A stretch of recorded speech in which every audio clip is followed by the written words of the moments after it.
Hello, hello. I mean to say, hello, hello. The male gigolo. Gigolo?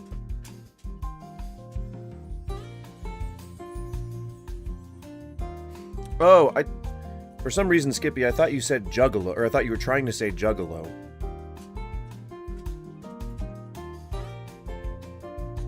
I'm not sure why I thought that.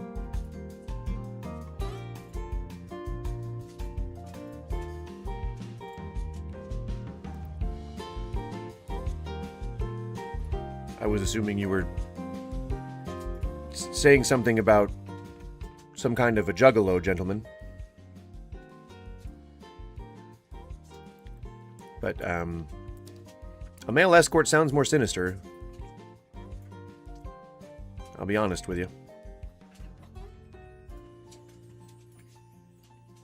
My scene's gonna be messed up here. Ah, God, look at it! Oh, jeez, it's crazy! Alright, so maybe not on the shorts view. But oh man, it's a travesty on the regular. It's crazy. No one should ever have to look at that. Look at that clean ass. Well, also clean ass. But the clean ass thing? This thing? Whatever this is. It's an overlay, that's what it is. So I gotta make these sections fit here. Whoop, hey, look at that. Look at that. Look at me. I'm stylish in. I'm doing some stylishing.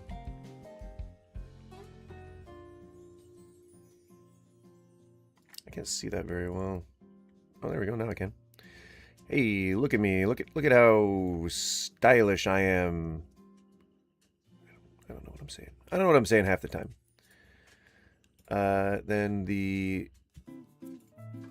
that should be like, I don't know, 500 by 300.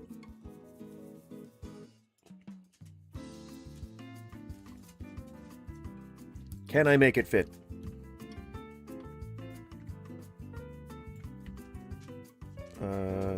Almost, actually. I almost got there on the first try. Well, well, well. Well, well, wellity. Let's say 275 and keep it at 500. I'm starting to become a technological genius, if you will.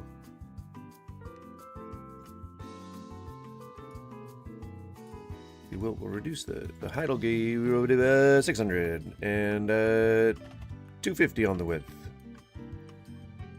All right, this should be it.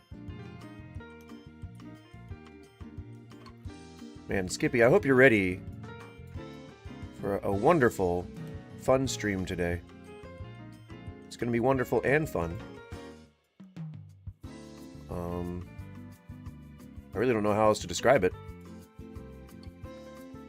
Let's stick with 300 on the width.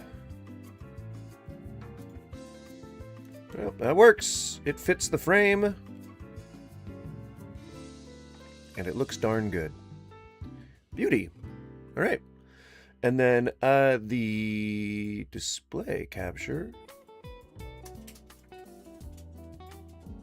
Don't act like I'm doing something wrong, Chi-Chi. You know what's going on. She acts like a victim. She acts like a victim all the damn time. But she's not. She's crafty. And she'll get ya. Oh, she'll get ya. She'll get ya one. Your Jane Heel is bouncing around in my colon. Why are you so horny today? Skippy, what's your deal? Have you not had companionship in a while? Reset that transformation. There we go. All right.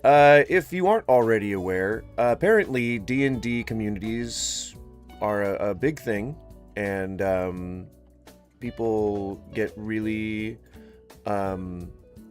very fervent and zealous over their communities. which, you know, I can't blame you. I ain't your dad, you know. I ain't gonna tell you how to act within your community. And I feel like if you are the kind of person that values, you know, like goodness and transparency, then I'd urge you to keep a gander. Get it? Because of the username of Goose. You get it? You get it? So keep a gander. The viewer count is going down immediately after that joke.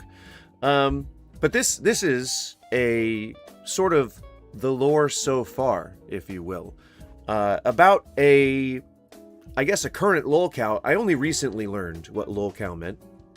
You know, call me old, I guess. I am old, so feel free to call me old. But I only recently learned what a lolcow was, and I just kind of happened to be in a position to talk about this guy because he kept popping up in my feed, and I'm like, what the hell, man? Why don't you give it a rest just a little bit? But also, the responses to him popped up in my feed. But also, when I was watching this on the Actual Jake channel, by the way, shout out to Actual Jake channel. When I was watching this on that channel, I was seeing a lot of like claims about funding and a lot of claims about like why funding has gone wrong. So, what I would like to do is I would like to just start fresh.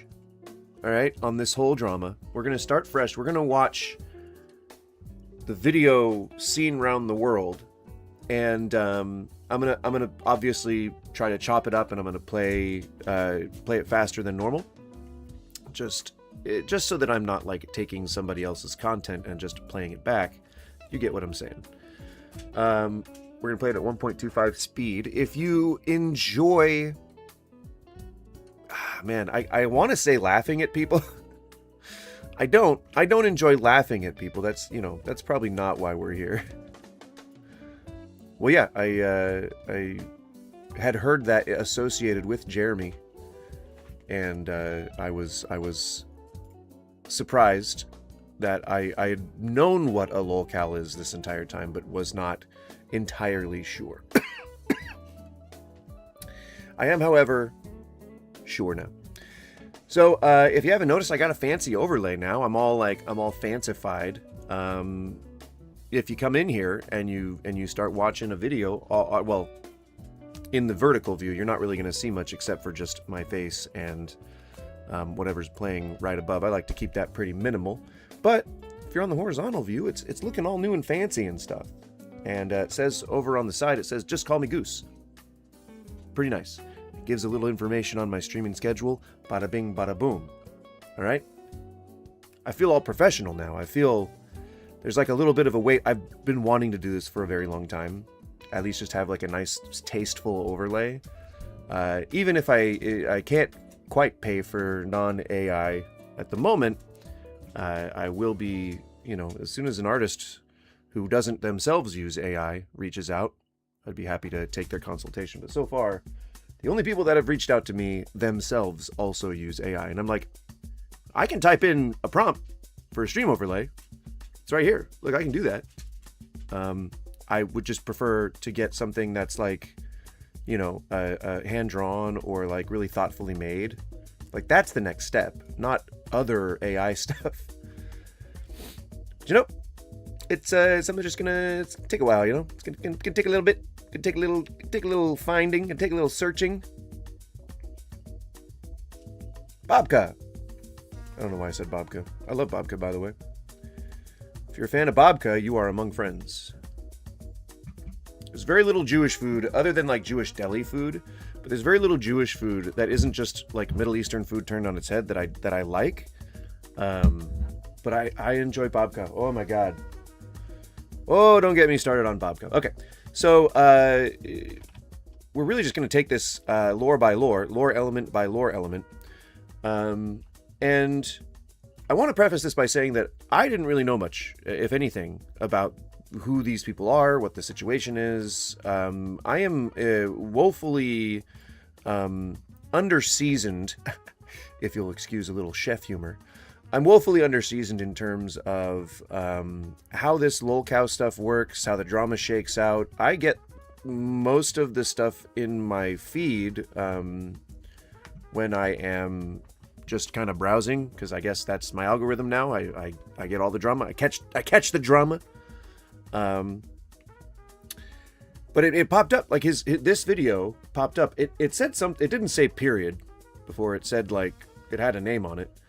Oh, I think what it was I'm no longer afraid to tell my truth, I think was what the title read when he first uploaded it, which is real good. That's real good stuff. So yeah, we're just gonna play it. Honestly, we're just gonna let it play. The people here, this is going to be a video that if you've been a long-time viewer or someone who just joined in, I do apologize, because this is going to be a video that I have never made before. Why? Because I've always been a nice guy.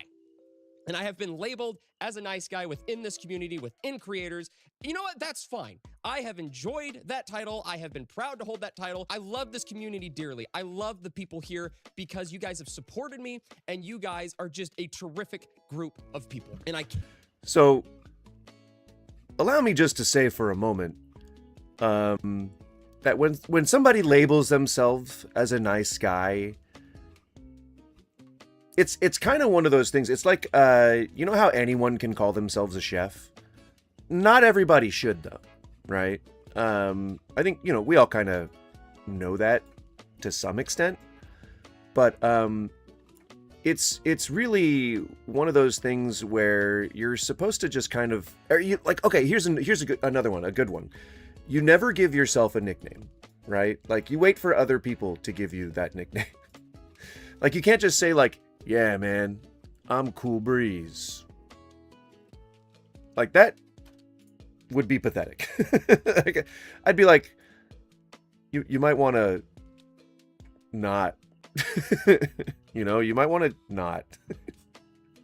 But yeah, like, just in general, I would honestly just wait for somebody to give you a nickname before you give yourself one. That's kind of how they work. You are given a title of something. I feel like that's a pretty big blunder. Let me actually, I think I can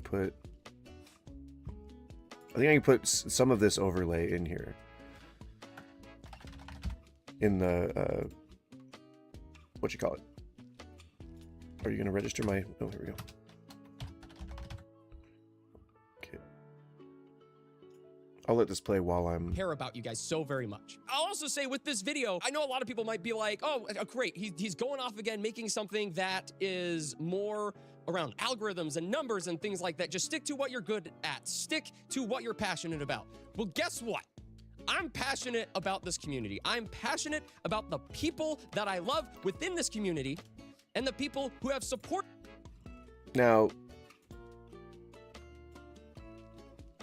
he's gonna start crying. Why is the screen gone black?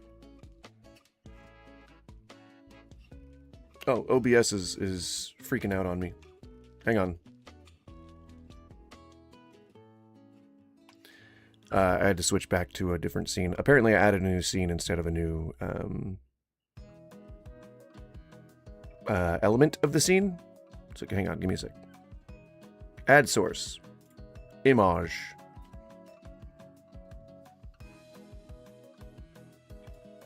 Hang on, I gotta wait for OBS to catch up. All OBS. Add that one. Shabam.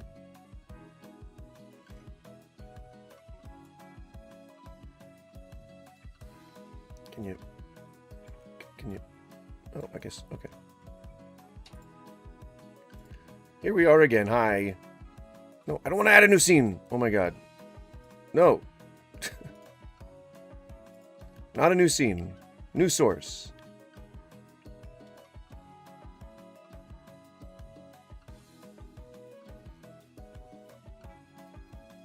Come on, OBS.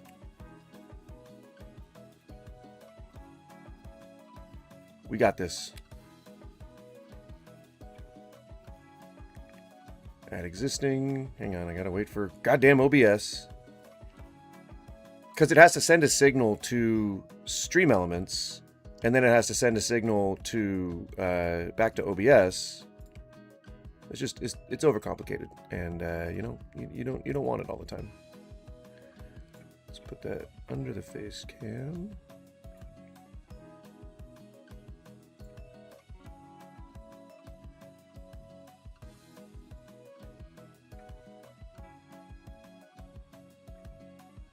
That works. See, look at that. It kind of works.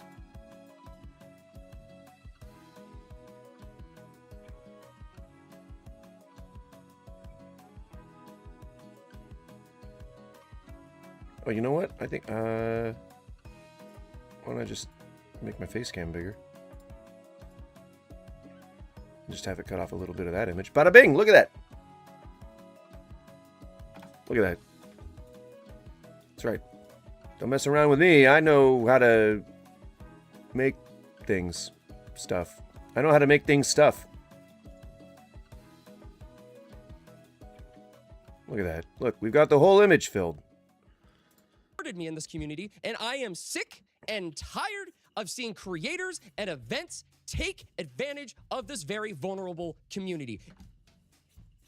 Just, I know this is going to start getting pretty cringe pretty quickly, but just bear with me here. Just bear with it. I don't know why I hit the space bar. It makes me so upset, and I am tired of being nice and not saying anything. I am tired of not saying anything when people have come up to me telling me what really was going on behind the scenes and whatnot, and being like, well, you're a nice guy, so we can trust you because we know you're not going to tell anyone what we really think. Well, I'm going to tell people what they really think because I'm tired of... Because it's D&D, okay? It's D&D. It's where people go to hide. I don't know. I think since Critical Role has become popular, it's really D&D has become way more of an adult resurgence, everything in between resurgence. Like, I think a lot of people have, especially with the advent of you know, TV shows like Stranger Things showing people playing D&D. I think it's more of like an everyone thing now. I don't think it's really specifically just for nerds. Yeah. But after this video, I'm going to actually show you the origin of this guy. I remember seeing him a long time ago doing shorts and stuff, but I didn't really remember who he was. Now I do. This. The Convergence? Yeah, that event that was hosted back in 2022 by some of the most biggest TikTok 4 years ago. creators back then in the D&D space, some that are very like, oh, we're wholesome and we love you guys. You really want to know what they said about you guys behind the scenes? You really want to know how they viewed you? Because I'll freaking do it if they end up pulling a stunt like that again. You want to know where your donations went to that charity stream for that one D&D creator that put it on? Do you want to know why it was so weird that you never saw a receipt from that donation and suddenly... Now, you know when people start appending their existing video with captions, like in the middle, and not instead just making that an edit, instead just like redoing the take or redoing the research, you know there's a little bit of a red flag going up there. All right? He's starting to qualify. And when you start to qualify, you're losing the debate. If you're qualifying before anyone ever gets the chance to respond to you. Now, let's ask ourselves, why did he make this video in the first place? I think he was pissed. I think he was jealous that somebody in the D&D space was doing something that he wasn't.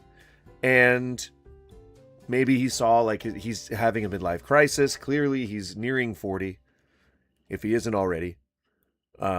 His perpetually surprised eyebrows tell me that he's probably a weak man. And the fact that he's got that puff on his chin makes me think maybe he's also got a weak chin. But, you know, I don't know. And Skippy, well, I'm gonna start doing, hopefully, if I can get in with Cynical and we can start hammering out my character details. We're actually gonna start doing sessions on Saturdays. I'm gonna stream those, so you can see just a normal blue collar guy playing D&D, if you'd like.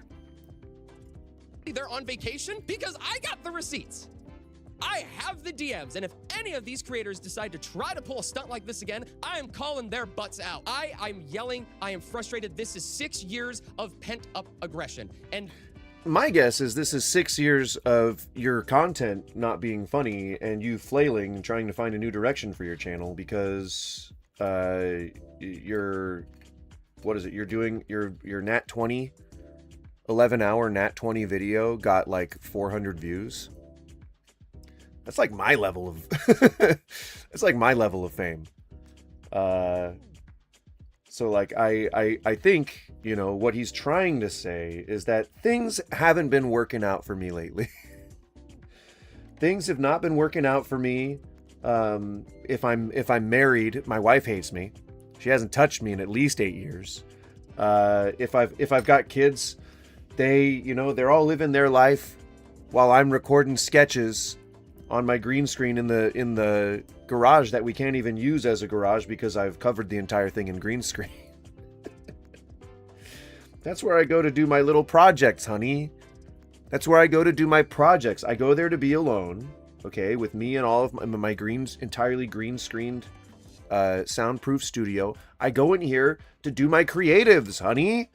Okay? Like, oh, can't you just leave me alone, honey? Tell the kids to stay out. All right? I know that you want to do laundry or whatever, but I'm recording a sketch in here, okay, honey? Go. this is unfortunately the thing that broke the camel's back, and I am frustrated. So these guys, just look at their faces. They're just such a group of nice people. This guy is about to portray them as fucking like scammers. Why? That broke the camel's back, and I am frustrated. I am sad.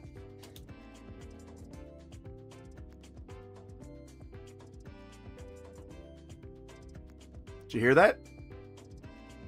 Let's hear that again.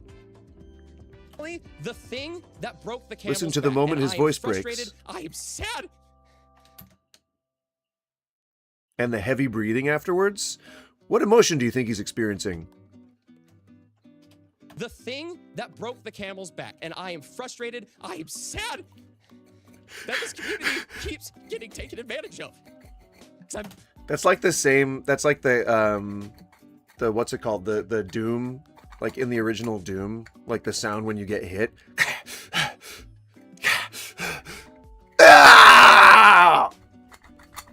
It's very exasperated. His pulse is like through the frickin' roof. Now I know he looks a little blissed out right there in the frozen frame, but he's pretty angry. And yeah, I think most of this just smacks that he was not invited to whatever this thing was. And like you'll see, I don't know if you pick up on this, but it seems like he thinks that he's a way bigger celebrity than he like is. And especially after now, that ain't gonna happen.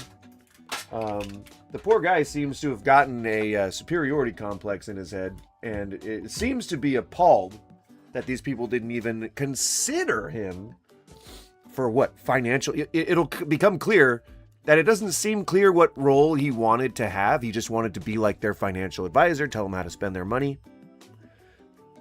Again, weird. Definitely not how I'd be conducting myself, but met so many of you, and you're all wonderful. Sorry, I didn't feel like I was getting emotional, but I'm. Now tell me, honestly, would you do another take? Would you edit this part out? I would. I would. I've come pretty close to crying on stream before, but for a good reason. I was remembering my pup who died, who the anniversary of his death was about a week or two ago. I was definitely in my feels then. I was in my feels the year before that, right after he had died. So I get it. You know, being emotional on stream, being emotional when the camera's rolling, when you can't go back and do another take, I get it. Like, that's unavoidable. But this is a video that he recorded, had a script to, edited and put out on his own channel. And he felt comfortable enough with the reaction that he's having, with the red eyes, just all of that. Do you see that face? That will haunt you in your dreams. So this person, he's dead inside. And I think that his gripe is a narcissistic one. I bet so many of you, and you're all wonderful. Sorry, I didn't feel like... Now, from what I hear, excuse me for my unsubstantiated tea, but from what I hear, he's not really that well liked in general. Like, and so when he says, like, I've met so many of you, I don't think he's telling the truth. I think what he means is I've met so many of you in the comments. All of you people who say that you like my shorts. And I mean, yeah, he had like over 1 million subscribers before he started hemorrhaging.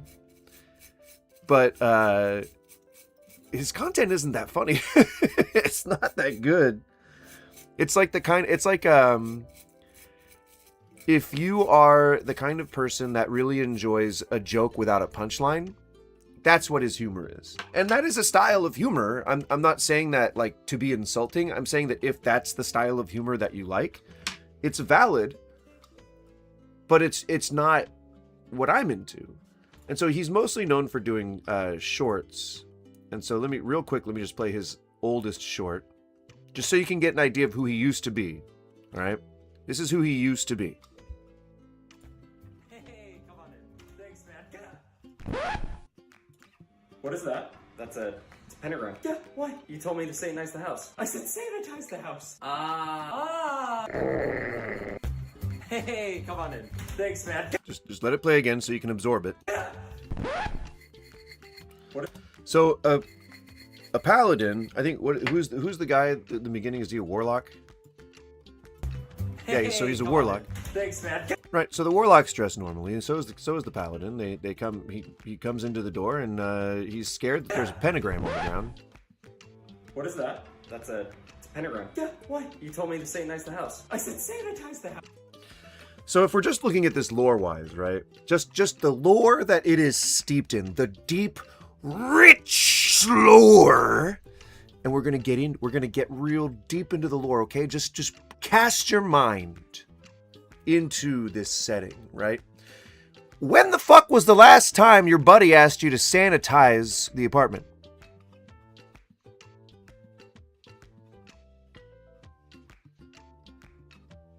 Ever? Oh, never. Right. Because that wouldn't happen. So, I know that comedy is nuanced. I know that people do all kinds of weird stuff, have all kinds of different, like, weird premises. But let's take a look at someone who does a good version of this stuff. Someone who I've been, oh my gosh, so obsessed with lately. Now, you know the name I'm typing in here. I hope you know the name I'm typing in. When was the last time I had a paladin friend? Never. Right, but even if you did, would he ever tell you to sanitize your apartment? The setup itself here is the problem.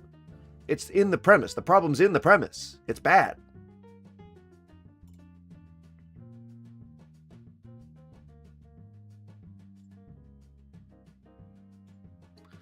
So, this guy is very much in the same vein as one-shot questers. Very much in the same vein.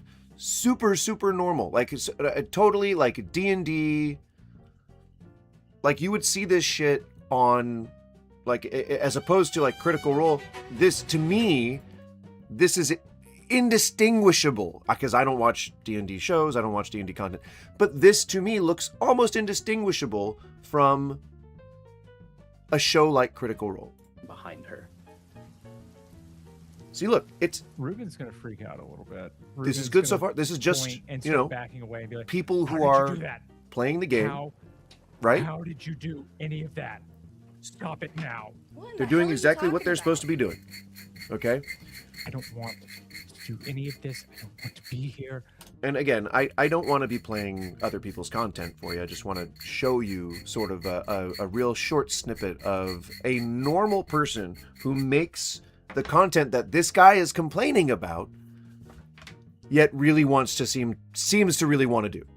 But so he creates shorts. His shorts are bad. This guy's shorts are really good. This is the guy, he's Aaron, the GM. This guy's shorts are really good. So, Cynthia, Yeah. I have some dire news to share with you. Oh no. You are ever fortunate that I am the shadowy sentinel that stands at the edge of our combined domains as these apartment complexes. Oh yeah. For you see, after you had departed to your job at the Kinko's down on 4th Street, there was a man, treacherous stranger, Okay. that did attempt to enter into your apartment past when you were gone. Oh. But you are fortunate, for I have already dealt with him. Oh, are you sure it wasn't the maintenance guy? I made a request. There's You something made a wrong with my request? toilet. Yeah. Tell me more of this maintenance man.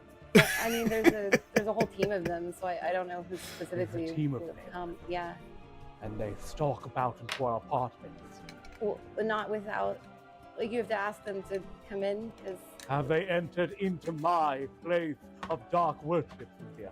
have you had anything broken that you asked the complex to fix it? Nothing that I have not righted myself. Then probably you're fine. Very well. But wait, you said that you dealt with him? Yes. Let's just say my dungeon is a little bit livelier than usual. Oh, I really do need him to figure out what's wrong with my toilet. Can you, let him? Toilet. Yeah. It is in Your danger. toilet. It's I don't know. It's making a And weird you summoned sound. this man to fix the toilet. Yes. The man was there to fix the toilet. He Yeah. wasn't there to steal your Steal your saucy books. saucy My books. saucy book. Large vampire and werewolf men on them. Have you been in my apartment? I must depart. For now, Cynthia, there's Wait. something I have to fix. Wait, how do you know about my books? Never mind that, Cynthia. I will be returning with you soon, and I will speak more about your saucy books. Okay. Farewell, Cynthia. Yeah, please let the maintenance man go.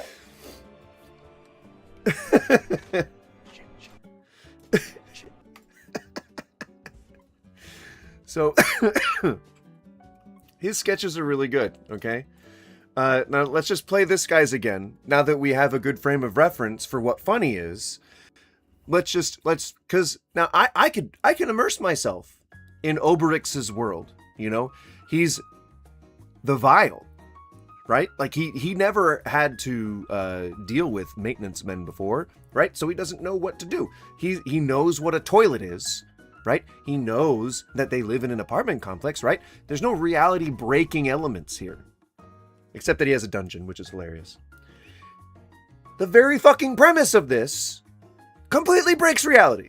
Not breaks reality, but it breaks the immersion because you would never ask somebody to sanitize anything.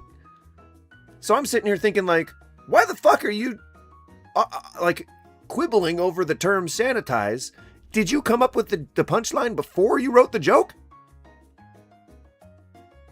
Jesus Christ! Hey, come on in. Thanks, man. A simple outfit change with just clip art, name tags on the video itself and a completely fake pentagram. What is that? It's a pentagram. Yeah. So, can you imagine the production process? You're standing in your fucking kitchen, and you're like, I gotta make a video. I'm releasing like 3 a day. What am I gonna do with it for this one? It's gotta be original, right? Nope. None of them have to be original. They can all just be rehashes because there's a lot of those too. I watched way too much of this guy's You told content. me to sanitize the house. I said sanitize the house. Hey.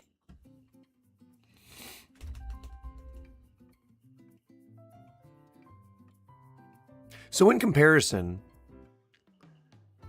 I would say I have to rate one over the other. And, I mean... Oh, wait, hang on, what am I doing?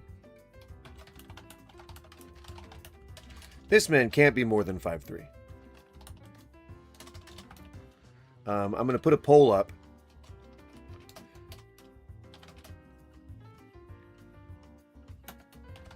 I'm putting a poll up in the chat. Let me know. This man cannot be a bit taller than 5'3". Let me know what you think in the poll in the chat, okay? Let me know what you think. I don't think so, but I mean, he seems like Hey, come on in. Thanks, man. he seems he's of average height, Get up. but his insecurity is speaking volumes. Are you supposed to be Robin? No, I'm not Robin. Okay, well, this isn't that guy, but that's a good creator too. Tyler Shurin Magic. If you haven't seen, I'll just let it play. But body shaming Mondays are back. Body shaming? Nah. I'm saying that despite his height, he has an extremely insecure attitude. Perhaps because of his height. Or not despite his height. Yeah, no, I'd say despite his height. He's got a big attitude for such a little guy. I'm from Gyatum. Got him. How old are you? 21. Yeah, I'm from Gyatum. If you don't know Tyler Sherwin Magic, Tyler Sherwin Magic, the channel, I'd urge you to check it out. I'm not going to play it here because I don't want to just play his content for you. It's very funny though. And I mean, I wouldn't be calling out a dude's height if he wasn't such a dick. Normally, I don't care. I would fold my short brothers into my breast.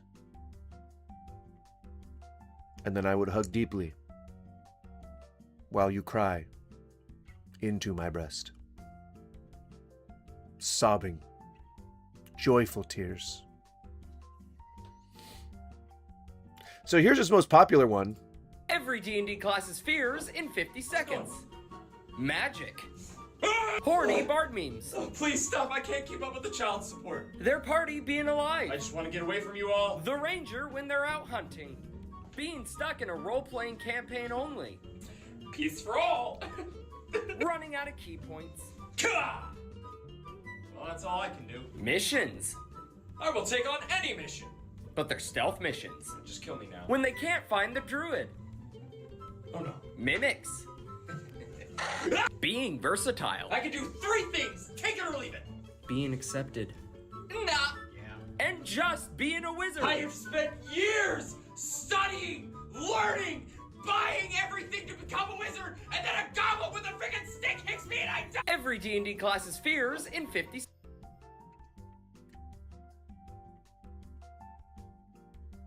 Yep. If there was a punchline in there, I didn't hear or see it. You got a guy here in a t-shirt. This is his most popular short. 632,000 likes. You got a guy in a shirt. All of 5'1". All of 4'9". All of 4'9". And the reason why I use height as an insult is because I know that guys that are insecure really take it the wrong way. So it is a tool. It is a tool. seconds. Hyperbole can be a tool. Magic. But you see, it's just a dude in front of a backdrop. And I mean, come on. I mean, who am I? I'm just a dude in front of a backdrop. Well, this isn't. These are real. This is. I can't. My headphones only have a 3-foot cable. But that's real. That's all real. Watch.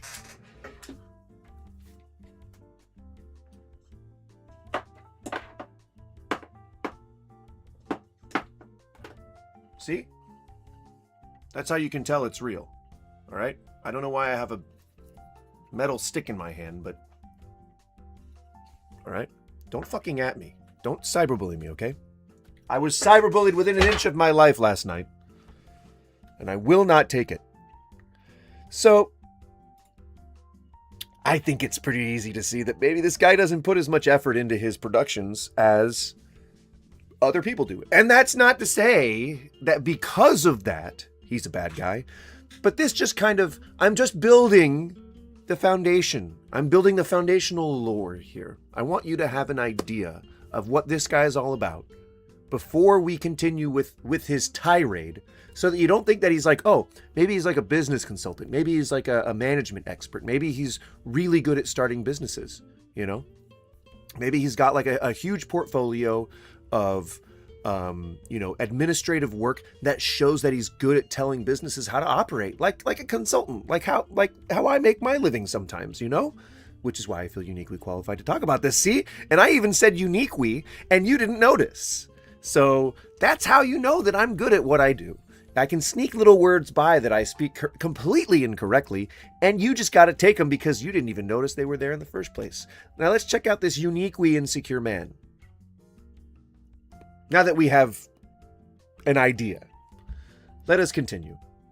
Like I was getting emotional, but I'm getting so much off my chest right now. If you don't know what Min-Max is a D&D production started by a group Goddamn spam calls. Short-form creators who are very athletic and also who focus mainly on like showcasing weapons and things like that. It was very exciting. They put out this video saying, hey, we want everyone to get together. We want to play D&D and we want to like show people what we can do together. And you know what? That's a really cool idea. That's super awesome. When I showcase this information that I'm about to dive into with Min-Max, I want you all to know that this has nothing to do with the creators that were asked to join Min-Max. This has everything to do with the ones who are producing Min-Max.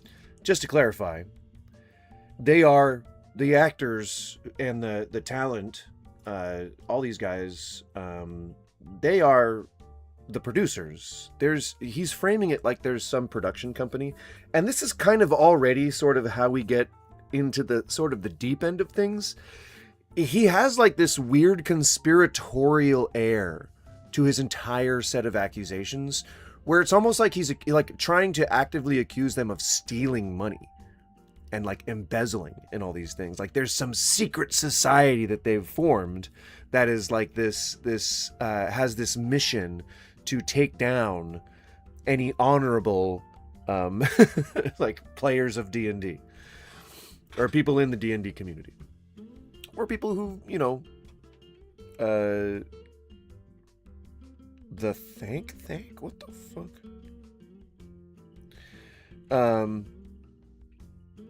Sorry, I'm looking at the potential spam that was.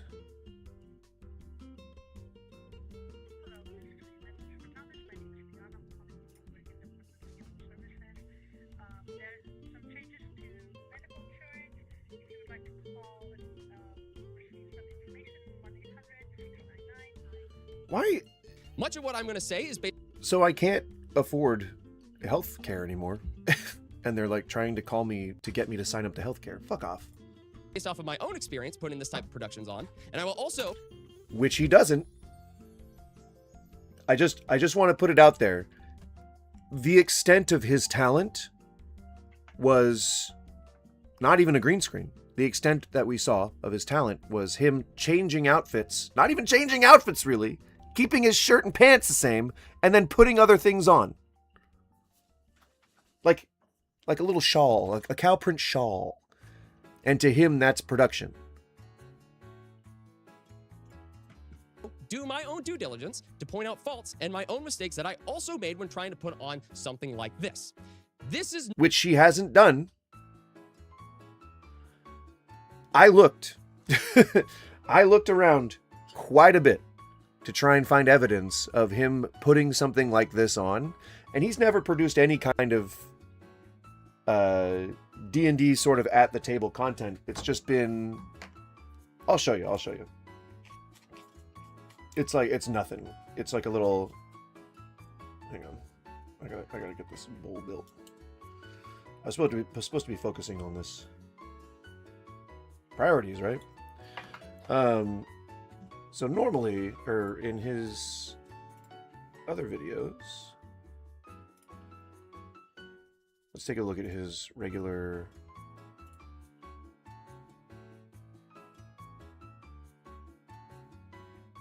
I mean, these are all still kind of like shorts stuff.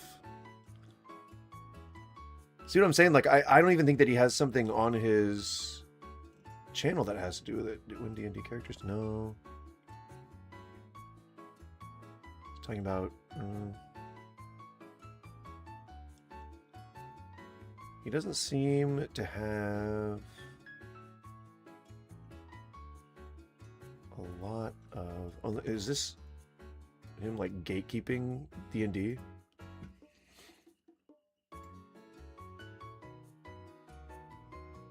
Now, before we begin playing our D&D session, we have a new player at our table. Introduce yourself. Hi, my name's Duke, and this is actually my first time playing D&D. Oh, nice. What got you interested? I watched the series on Netflix called Stranger Things. The kids were playing the game in the show. Have you seen it? You know, I haven't seen it, but I'm going to support your decision for joining because everyone is welcome here. Oh, well, thank you. All right, and with introductions out of the way, let's begin. Reginald, Sam, your slumber is interrupted by the sounds of screaming. It echoes throughout the corridors, and it appears to be getting closer and closer towards you. I want to ready my action to cast Fireball in case it seems hostile, and I'm going to prepare calm emotions so they can feel some peace when they're with us. The sound gets closer and louder, and before you know it, Duke's character comes screaming around the corner. Duke, introduce your character. Oh, okay. I am a human fighter named Dart. Stop! Don't take another step. What is the purpose for this screaming? Was it because you were hungry? I brought some extra soup. Oh, read the prompt I gave you. Oh, right. My name is Dart, and I mean you no harm. In fact, you can call it luck that I found you, because the creature living in this labyrinth is approaching. You saw the creature? What is it? What does it look like? And at that moment, you feel the air get cold and still. You have this feeling like your soul is trying to be ripped from your body. You hear these windy whispers of footsteps. So far, I haven't found something to laugh about. Coming around the corner, and then you see it. A black mass of negative energy. A Nightwalker! Oh no! That is unfortunate. That's it? This is it already? Okay, what's a Nightwalker? It is a creature that can steal the life force of others by being 30 feet away from you. And it's resistant to almost everything. So, we have to think together as a team to defeat this. And if it kills us, only the wish spell can bring us back. No! Why does it have to be this? Oh, hey, it's okay. It's your first time, so I'll go easy on you. Yeah, you will, but when that thing shows up, we're screwed! I'm so glad that I played this at an elevated speed. Holy shit. Untouchable. Hey, it's all okay. You have us. Your friends are here to help you. Have some soup. No, you're not. Okay, I know how this works. The first rule that I learned while watching the Stranger Things series was split the party. Okay, wait, hold on. You got a couple things mixed up. The last thing we want to do is split up the party. Too late, I already took Sam with me. Sorry, Reginald. Oh, boy. Is this supposed to be like... I mean, I assume this is a sketch. It certainly doesn't feel like one. Normally with sketches, I'm like laughing. It feels awkward. It feels a little weird. It feels like the whole reason for him making this was to either ride on the coattails of Stranger Things or to gatekeep the D&D community from fans of Stranger Things. Both of which seem weird. Both of which seem like a little strange. Stranger things. Especially because this came out 3 years ago. I'm not sure. Maybe the last season came out. I thought it was like 4 years in between seasons. So there would have been no reason for him to be making this. It would have just been like, oh God, too many people are saying that they got into D&D because of Stranger Things. I can't believe it. You know, like, weird, right? I'll be with you in spirit. And why is it a sketch? Why isn't it just a video? Because the motive here doesn't seem clear. So let me put on my comedy hat for a second, okay? Comedy's nuanced, all right? There's a lot of things that we laugh at that wouldn't qualify as comedy. Those would be what Schadenfreude, right? Those would be like just the normal life circumstances that we go through all the time that just make us, either they tickle us or they're so unfortunate that it seems, because tragedy plus time equals comedy, right? They might be so tragic and traumatic that we laugh because we can't do anything else. Those are like involuntary laughing moments. Those are things that we don't necessarily control or have interest in. But holy shit. At least come up with a story. At least come up with a story that is befitting of the setting that you're in. If you're not doing that, you're just making a completely pointless thing that doesn't matter, and it has no direction. So it's like, it's as if I was to say, here's a complete, I'm about to read you, or I'm about to dictate to you a story, okay? The little boy climbed up a hill and grabbed a piece of bread for his ailing mother. He traveled down to the bottom of the hill and walked into his front door and then handed his mother the piece of bread. The end. It wasn't funny. It wasn't adventurous. It wasn't heroic. It didn't include a beginning, middle, and end. It just kind of picked up and then left off. Like, there is nuance to comedy. There's a little bit of gamesmanship. You know, you just want to explore the scene just a little bit. You want to put yourself into the scene and say, hey, like, a person came in to our table who has never played D&D before. They have watched Stranger Things, so they know some cursory terms. Even in Stranger Things, they don't tell you how to play the game. So there's a lot of mechanics that have been missing from this person's experience. So as a DM, I would probably take them aside and I would work with them to just kind of shore up the details just a little bit. And I would try to make sure that they don't take too many missteps. Like, I would try to mitigate whatever, you know, accidental, like maybe they speak out of turn. They don't know what they're doing. They roll the wrong dice. I don't know. I still have not played a D&D session. I'm mostly a Vampire the Masquerade alum. And in a really, when I was like 8, I played D&D. So I won't date myself, but that's a long time ago. Quite the long time ago. So it's been a while. So I don't know the rules, but it seems like there's no point to this, I guess, is really what I'm getting at. DM, no. This is good. He's learning. Let me handle this. Okay? You decide to split up. Sam and Dart, you go one way. Just as an aside, just FYI, just for your fly. Hi, I'm Goose. I didn't even introduce myself. Oh my god. As you can see, I'm Goose. The username is in Hungarian Goose, but you can just call me Goose. I'm Goose. What's up? Hi. We're covering a lolcow today. Typically, we talk on Mondays and Tuesdays about current events and political stuff and religious stuff. Then on Wednesdays, Thursdays, it's kind of a wild card. Hang out. Have a good time. We're talking about this D&D nerd who thinks he's a celebrity. So, if you like internet drama, then you're in the right place. For your fly, now that I've introduced myself, I turn the face cam off quite frequently. Not quite frequently, maybe twice a session, twice a stream, and it is for one specific purpose. Is because I medicate myself with cannabis, and if you happen to do the same, please feel free to sync up. I'm about ready to blast off this bowl. I'm going to go ahead and let this play through to the end. But yeah, if you want to sync up, we're going to light up in 3, 2, 1. Cheers. Smoke them if you got them. I'll turn the face cam on in just a moment. Reginald, you go the other way. Sam and Dart, you seem to have gotten away from the creature for now. I would like to take this moment to talk to Dart. Hey, buddy. Is everything okay? I don't know. Oh, come on. You can talk to me. I'm here for you. Have some soup. Oh, right. This part. Okay. No, everything is not okay. I have girl troubles. Well, do you want to talk about it? No, I want to wait it out for a couple of campaigns and then make it everyone else's problem and then bring it up at the worst possible moments. Oh, okay. But what I do want to talk about is why the Dungeon Master brought this creature to life! Excuse me, it's just part of the story. Yeah, and you all had training before this, and I haven't! And right off the bat, you show us the main villain, which means it's gonna come alive and kill us all. Okay, whoa. Okay, hold on. Yes, in the show, when the players introduced the main villain, it did come to life. But that is fictional. This is the real world. That will not happen. Oh, okay. Okay, oh. Man, you had me worried there for a second, man. That's not even what happened in Stranger Things.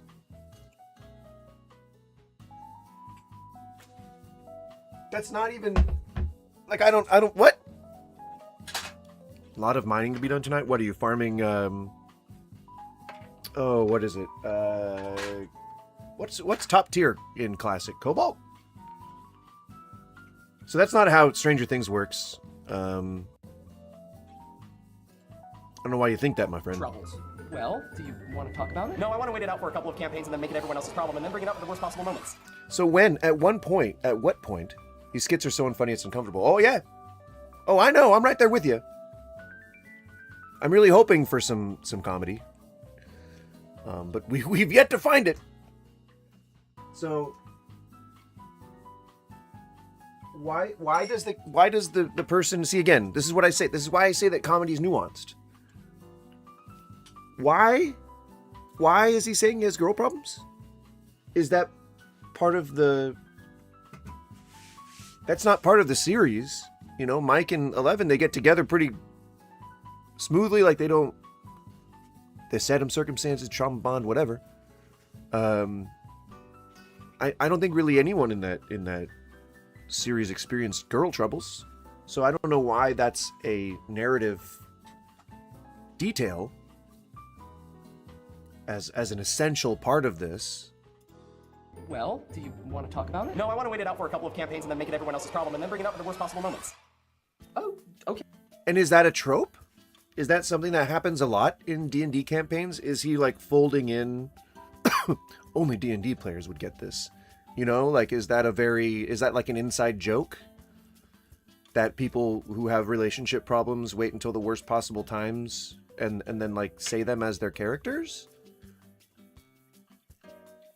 Is that a thing? Because I don't know why. I don't know why. Hey, but what I do want to talk about is why the Dungeon Master brought this creature to life! Excuse me, it's just part of the story. Yeah, and you all had training before this, and I haven't! And right off the bat, you show us the main villain, which means it's gonna come alive and kill us all! Okay, whoa, okay. So we're melding realities here within the lore of this skit. The character seems to both not recognize that this is just a game, but also be afraid that the DM or be upset because the other players have had training, but he hasn't. It's more confusing than anything, really. It's not funny, like, at all, and it hasn't been. But at this point, it's just more confusing than anything else. Hold on. He's mixing reality with the game world, and it's throwing me for a loop. It's hard to wrap my head around. Yes, in the show, when the players introduced the main villain, it did come to life. But that is fictional. This is the real world. That will not happen. Oh, okay. Okay. And so this person, just because of watching Stranger Things, now thinks that this would happen in real life? That a monster would come to life from a D&D session in real life? And they're genuinely relieved when it doesn't? So this person is just a crazy person in general. Like, they shouldn't be in any group, let alone a D&D group. So where's the punchline to this? Is this funny? Man, you had me worried there for a second, man. I thought the rumors were true, that we were all just satanic and we were trying to bring these creatures to life. Excuse me. I'm sorry, Dungeon Master. Please continue. All right. Incorporating elements of the Satanic Panic? Has this guy ever actually played D&D before? I am getting strong, never played D&D vibes from this guy. Glad we got that out of the way. Now, back to the game. You all managed to come back together. You stand side by side in preparation to exterminate the Nightwalker. What is your plan? Well, I think you just described what we're gonna do. We're gonna stand side by side as a party, and we're gonna win together. Oh, is this not the part where we kill off the most lovable character? Sam? It will all be okay. Remember, he's learning. I guess you're right. But we should probably get you to a hospital. Oh, just kidding. Okay, I think murder is a perfect excuse to end today's session. And so now it is real life? So the person writing the joke can't even get reality correct? Is, I guess, what it seems like at this point? Oh, I'm sorry. Did I ruin it all? No, you didn't. You were just confused. Remember, not everything you watch is 100% accurate. Right, but now in complete departure from reality, the DM doesn't seem to care.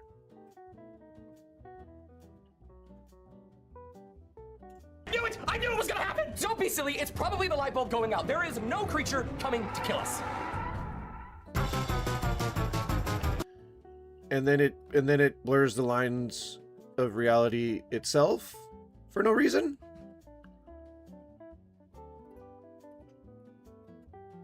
That was bad. That was not good.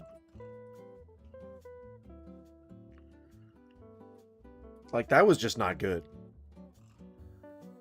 So where did he do any of these, put these on? You know, because he's put productions on like this before. So where did he do that? Where is this? Where is that in his catalog here? Well, it's nowhere, actually. He actually does not play Dungeons and Dragons at all. Yeah, apparently it was his wife that convinced him to start making these videos, which, you know, good wife. Like, that's, it was pretty lucrative for him at the time, it seems like. But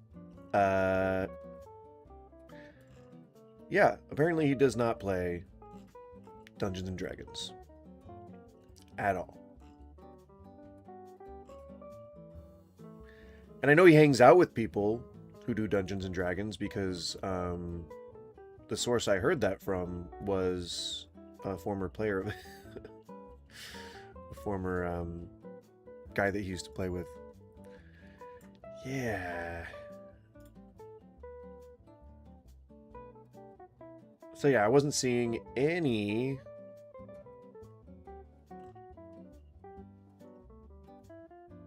no. I wasn't seeing any video of him actually playing the game.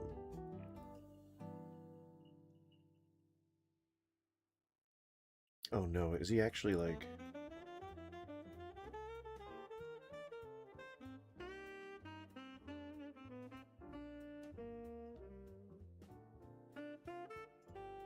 Oh, here we go.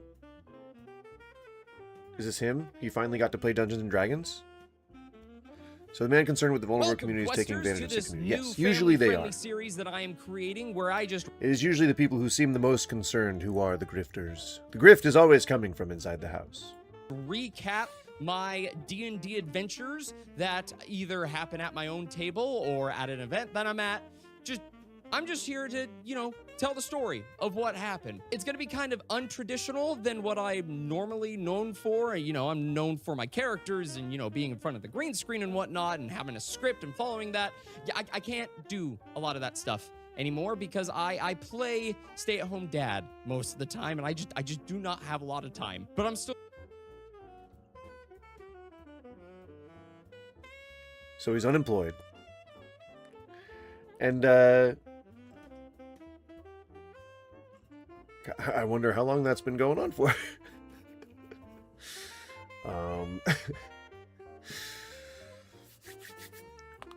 I feel like at some point, after making his little sketches for so long and like just not really being able to make a living off of it, his wife was probably like, either you fucking start taking care of the kid or I'm leaving.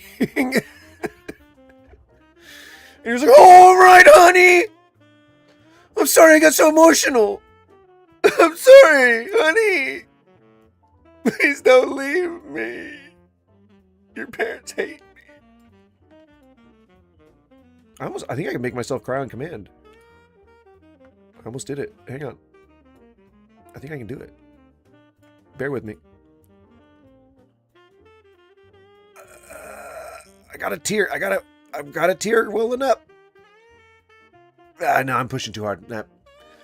It's got to be more natural. It's got to be a moment where I catch myself off guard. I'm going to make myself... I'll see if I can make myself cry, because I was on the edge of tears there when I was just making fun of this man. We're going to have fun. I'm excited to be able to have these discussions. It's going to be fun. It's going to be fun. It's so fun. It's really fun that I can't make my content anymore. It's really fun. It's really fun. It's really fun. All right. It's going to be fun. It's going to be great. It's going to be great. It's going to be so good. It's going to be great. It's going to be great. It's going to be good. We're going to push forward this new direction in my life, and I can't play my characters anymore, but it's great. It's great. It's fine. I'm fine. I'm fine. I'm fine. I'm fine. I'm fine. Think of Pebbles dying when you were a kid. Pebbles? When I was a kid? Is Pebbles a character in WoW?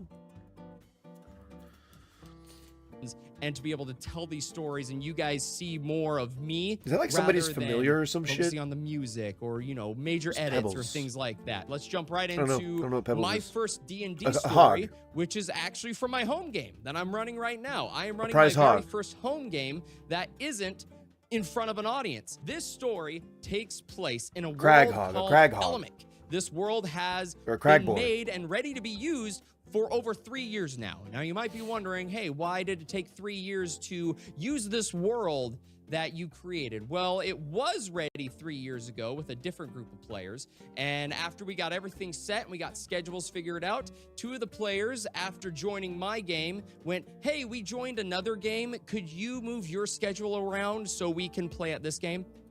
This is all lies. He's either he's really bad at writing, or he's making this all up on the spot. But this is all lies. I don't think this man has ever played D&D. You know? He also tried to start a streaming service.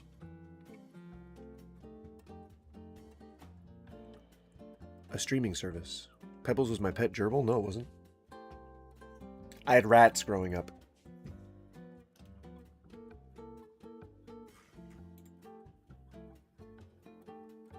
The campaign immediately ended before session. What was your that? schedule around so we can play at this game? The campaign immediately. Why did the... Dude, do you like listening to podcasts? When I'm, like, doing something monotonous, sure. Like, fake WoW players, you can sniff them out miles away. Yeah. I guess. Is this... Well, whatever. I don't know if this was an audio issue.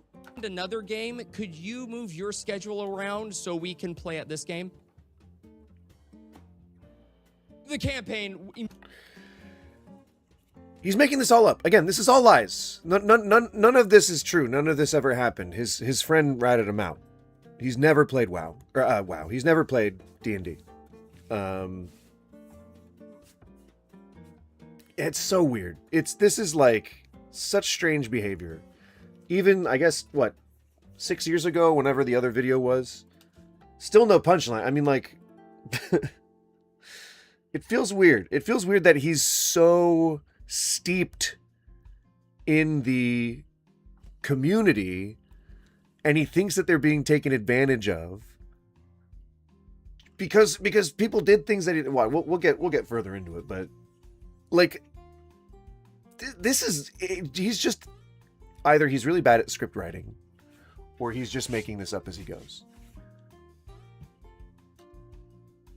Immediately ended before session 1 even started because of that. And I'm not. And I'm putting this on here so that you can see how he talks about production quality. You know, you can kind of see his setup a little bit here. You can see these, you know, plastic toys on the wall that he's got mounted. I've never mounted a plastic toy before, but I can, you know, thematically, I guess. And I mean, it looks a little haphazard. It looks a little janky. Like I've found these at thrift stores before. Not to say that, like, I'm not judging his, you know, his, I'm not purely judging his things here, but he himself says many things coming up, about production quality. Like he knows better. And he talks about these productions I've put on. Like my green screen setup looks better than his. But Cynical, are you familiar with this guy? He claims to be an authority of the community. If you ever find yourself looking for something to listen to, the guy who runs the Free the Rabbits YouTube channel jumps into some extremely cool topics like, do you find Aleister Crowley? Yeah, of course. Of course, dude. I'm about to self-tattoo, do what thou wilt on my fingies. It's like a little fun jab at the Illuminati. It's going to be like, because I do this a lot. I steeple my hands a lot, just in general. And so I'm going to get it do what thou wilt. Like that. And I'll just be kind of like, that'd be pretty cool. And I have Know Thyself, which is a left-hand path thing. An 8-part series about how Aleister Crowley was a secret triple agent. That would be interesting. I haven't heard about that. Triple agent, huh? I didn't know that was a real life thing. I thought that was only something you could do in like a funny ha-ha sketch, if you will. I'm over it. I promise. I'm 100% over it. Yeah. Is he really like being sarcastic? Is he really being meta sarcastic right now? Like he knows that people won't believe him if he's already self-deprecating without the need to, thinking that, oh, people are going to say this about me, so I'm just going to put it out there to put out that fire. A game went, hey, we joined another game. Could you move your schedule around so we can play at this game? The campaign immediately ended before session 1 even started because of that. And I'm not bitter. I'm over it. I promise. I'm 100% over it. I'm still not salty about being asked that. Now, what? He had 3 years, and he's still pissed off about people not being able to make a schedule because they were having too much fun. They were living their lives. He dives deep is why he called the podcast Free the Rabbits, dives in the rabbit hole. Yeah, I mean, I'll check it out. I have not heard of that, but sounds interesting.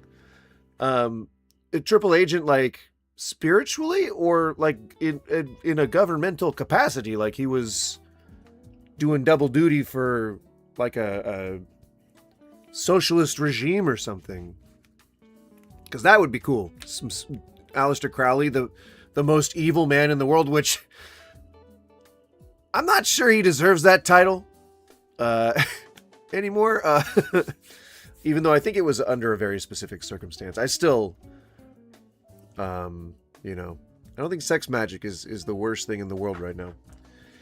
But, yeah, it'd be interesting to know that a dude who was like that, who owned, I believe, a caracal, and had like a raven for a friend,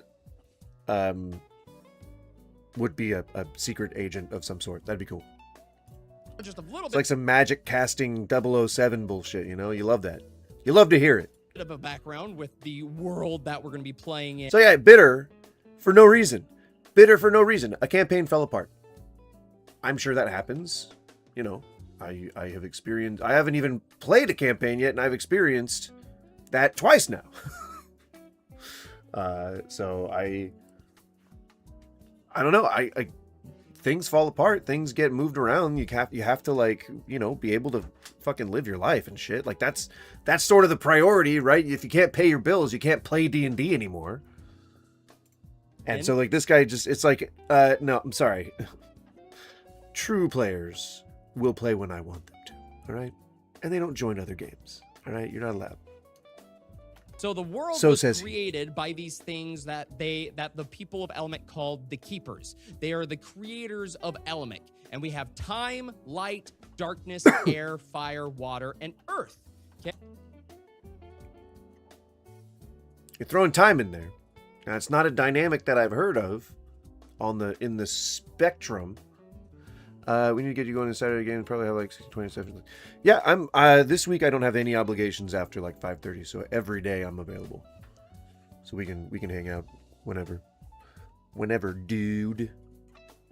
It gives him credit for actually helping start World War II. I believe he thinks Crowley was working for Europe, Germany, and America. That would be complicated. Dunamancy is time magic. It's pretty common in 5e after introduced via critical roles. Interesting. Well, yeah, I was going to say that's not something that I've heard on the spectrum of this type of stuff, like fantasy stuff. And you kind of see it, you start to see it more and more often, like with chronomancy and WoW, and chronomancy in Marvel Rivals is a place where you can find some chronomancy. There's another one that came out fairly recently, like an MMO. Can't remember. He was playing them all for his own benefit.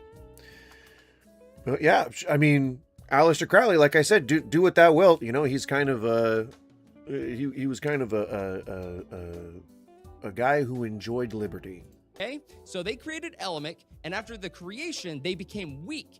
And so they went and protected themselves from what they had left of them inside humanoids, which we call the Sages. And the Keepers are hoping that they can gain enough power back where they can be, you know, whole once again. Okay. Well, that didn't happen because the Water Sage attacked the other Sages and caused the flooding of Elamic. Now, I know everyone's going to be saying something about Avatar and how the Water Nation attacked. But you know what? Maybe I was inspired by that. Instead of fire, I made water. Well, because of the Water Sage's attack on the other elements, the Water Sage caused a great flood, which covered, I believe, 75% of Elamic's land. Great. So it just kind of barely got inhabitable, and there's only just a few places to live on Elamic. So the main problem that... Is this a set of well-known locations and circumstances that exist within the universe that he's just kind of taking creative license with, or is he making a lot of this stuff up? I'm curious. I know that there's like established lore for D&D, otherwise the movies wouldn't be a thing, you know? Come on, movies. All right, why would there be movies? Speaking of, I got a really good idea. And for those of you who don't know, if you don't watch the stream regularly, I try to do some writing. I do some fan writing, like some fan canon shit. It's fanfic mostly. It's not like sexual fanfic, but I have no other way to. I do fan seasons. I do like how I would do Marvel movies and shit. It's just a pastime.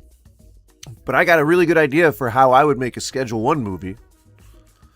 If if anyone's got a couple $1 million lying around to make it, it's a good idea. It's a really good idea. It actually plays on the mechanic where you can extend the evening as long as you need to, and then you sleep. The only time that time moves forward is when you go to sleep. I'm not going to give too much of it away because I'd like to write it, but that is a mechanic in that universe, and I think it'd be fun to play around with. I see like a vision of a drug manufacturer sitting over a sprawling neighborhood, like on maybe like the edge of a billboard, kicking his legs over, drinking a cuke, you know, and it's like 4 a.m. and the police are just standing on like one corner. I have a vision. I have a vision. The world of Elamic is facing is an overpopulation problem, which one of my players asked, is it because they don't know what birth control is? Now, children, if you don't know what birth control is, it's when the stork comes and delivers the baby on the front step. And when someone takes birth control, it becomes hunting season for the storks. So the storks don't come around. Okay, that's what birth. So instead of discussing sexual themes, because I guess this channel is geared towards children? For some reason?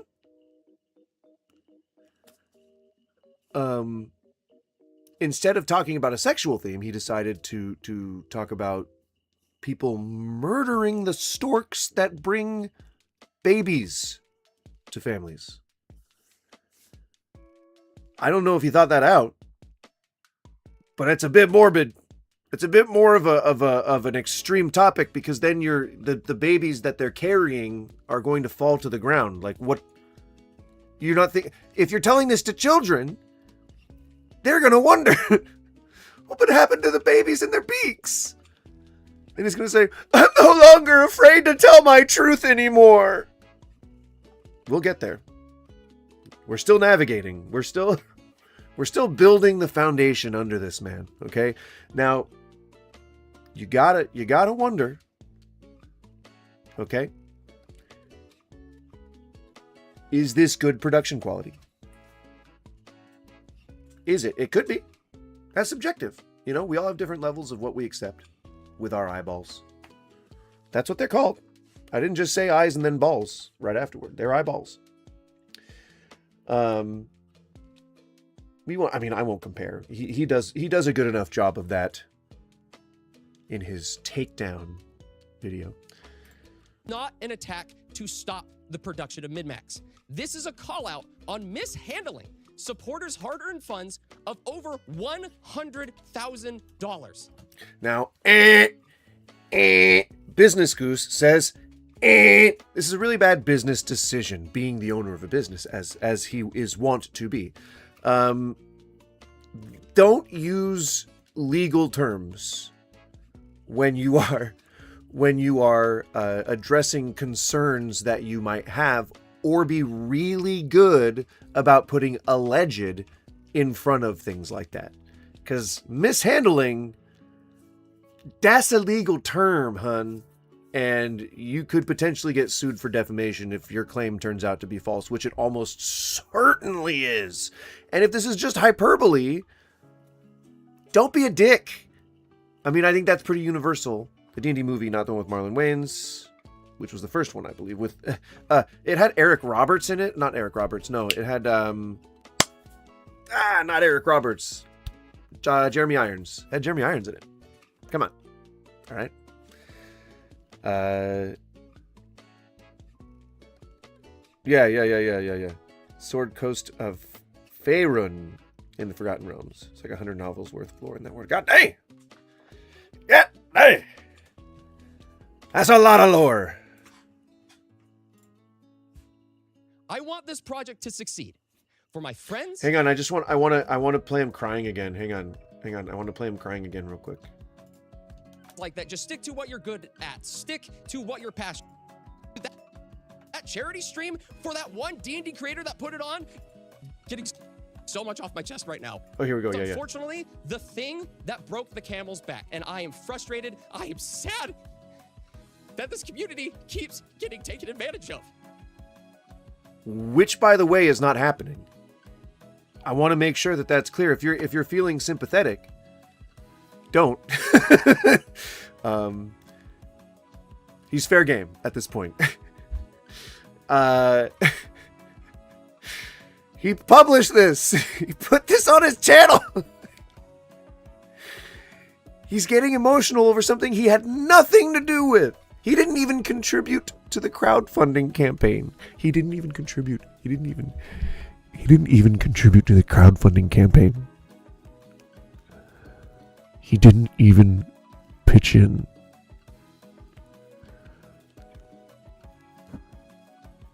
My dude.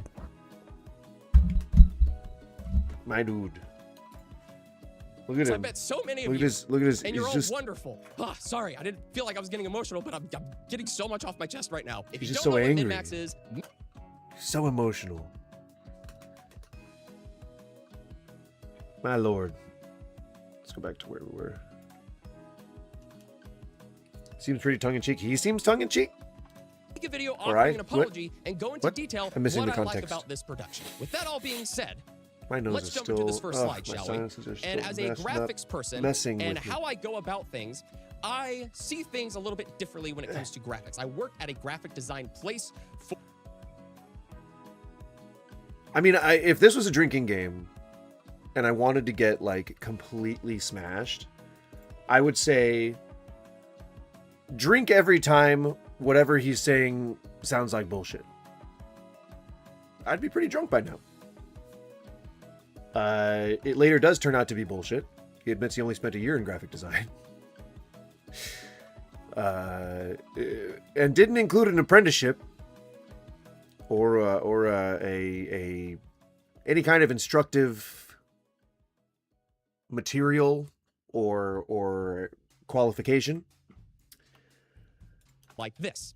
This is not an attack to stop the production of Min-Max. Now, this is not the content he makes. Just so you know. This is not, he doesn't do this content. Cynical, you might have seen him. This is where I remember him from. So I'll just pick a random one, and you can tell me if you think it's funny. Okay, they're all sketches. He does sketches. He's a sketch maker, I guess. Okay, so let me know. Just tell me if this is funny. Just tell me if it's funny. Just give me a little guffaw if you found it guffaw worthy. Okay. Bart, did you take care of the dragon problem? Oh yeah, I just laid the last of the dragons. Slayed the dragons. Laid the dragons. Slayed the dragons. Laid the dragons. What did you do? Daddy! Oh! Bart, did you take care of the dragon problem? Oh yeah, I just laid the last of the dragons.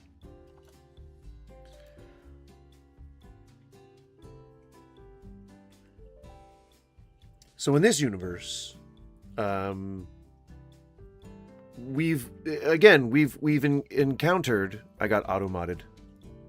Were you trying to say guffaw? Is guffaw auto-modded? In this universe, we're to believe that I said pretty common joke about bards boning everything. Yep. We are to believe that a simple miscommunication resulted in a hybrid dragon human. The mechanics of which I assume would be near impossible, considering how ornery dragons can be if you try to touch their gold, let alone anything else.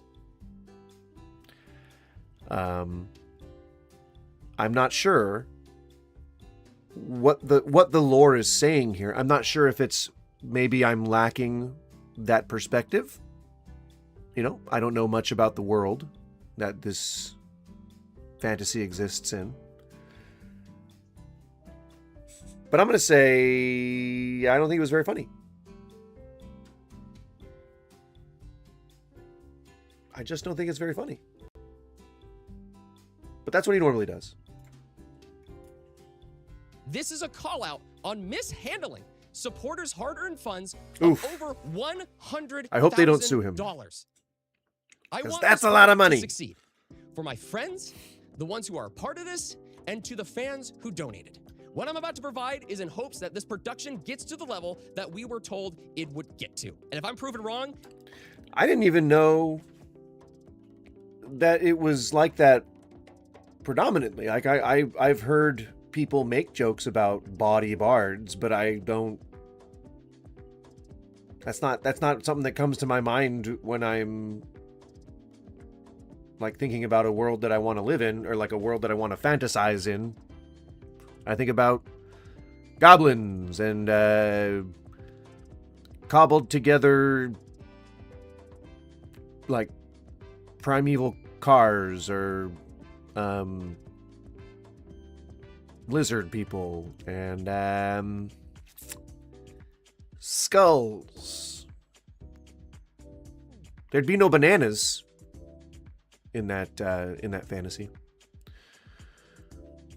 Because bananas are man-made. Essentially, bards are charisma main stat class. Okay. To me, charisma is like, I can handle a crowd, you know? As opposed to riz, like the kids see it nowadays. So if you're going to chat up some ladies or whatever, charisma stat, you perform the skill check. Oh, yeah, okay. Weird. And they Weird did do more fixations. feature videos after episode 1, I will be more than happy to take this video down, make a video offering an apology, and go into detail what I like about this production. With that all being said, let's jump into this first slide, shall we? You can't just start with what, because now I'm putting on my manager hat here for a second. You don't just tell people what they're doing wrong. You want to put it inside a compliment sandwich. That's a really good way to do it. You say something that you like about the campaign, and then you say, and maybe like if you guys decide you want to change the lighting a little bit, you can like buy this one that I really recommend. It's really reliable.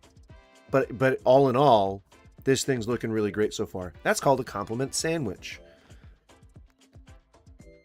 Oh yeah, I wouldn't imagine like most reasonable people would include stuff like that.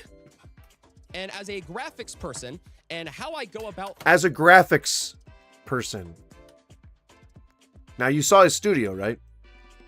And you saw his... You haven't seen his green screen work.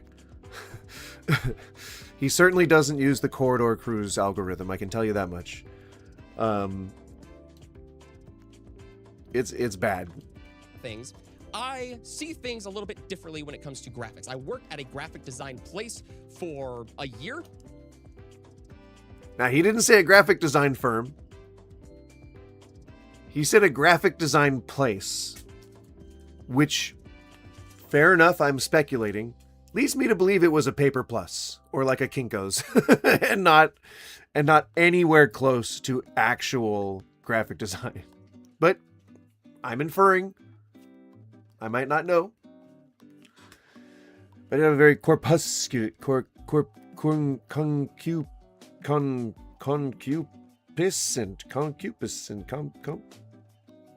I don't know how to say that word.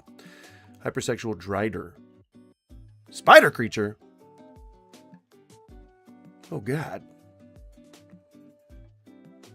That's scary. Too many arms. Too many legs, too many arms. And it taught me so much. It taught me everything that I needed to know about creating product or like graphic design within production. So the place that he worked at for a year, he's crying in this video. He's just to keep the context in mind, he's crying about this production. And his qualifications so far are that he's put on productions like this before, but his story about the first time he got to play D&D, it never came to fruition. And I guess, I mean, I can try to continue watching that. It was horribly boring. But I'm guessing he never quite gets there.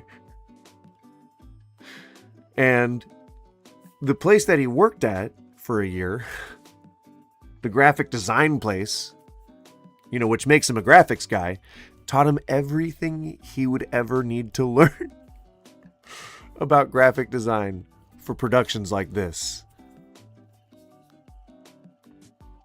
You saw his clip art, right? The clip art that was floating above his people's. It's not very good in quality. It's not very well done. Not well keyed for someone who claims to be a design guy. That's just an observation that I'm making.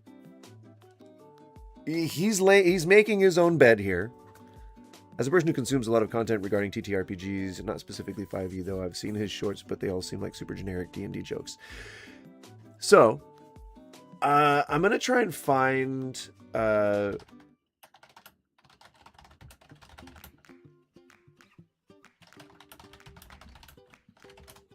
me see if I can find this.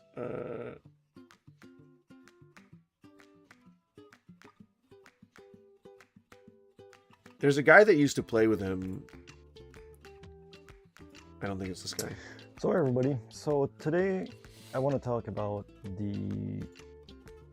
it's Worth now, but they got a big team working with them.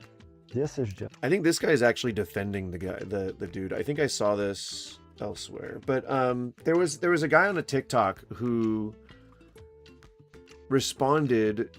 Oh, here it is.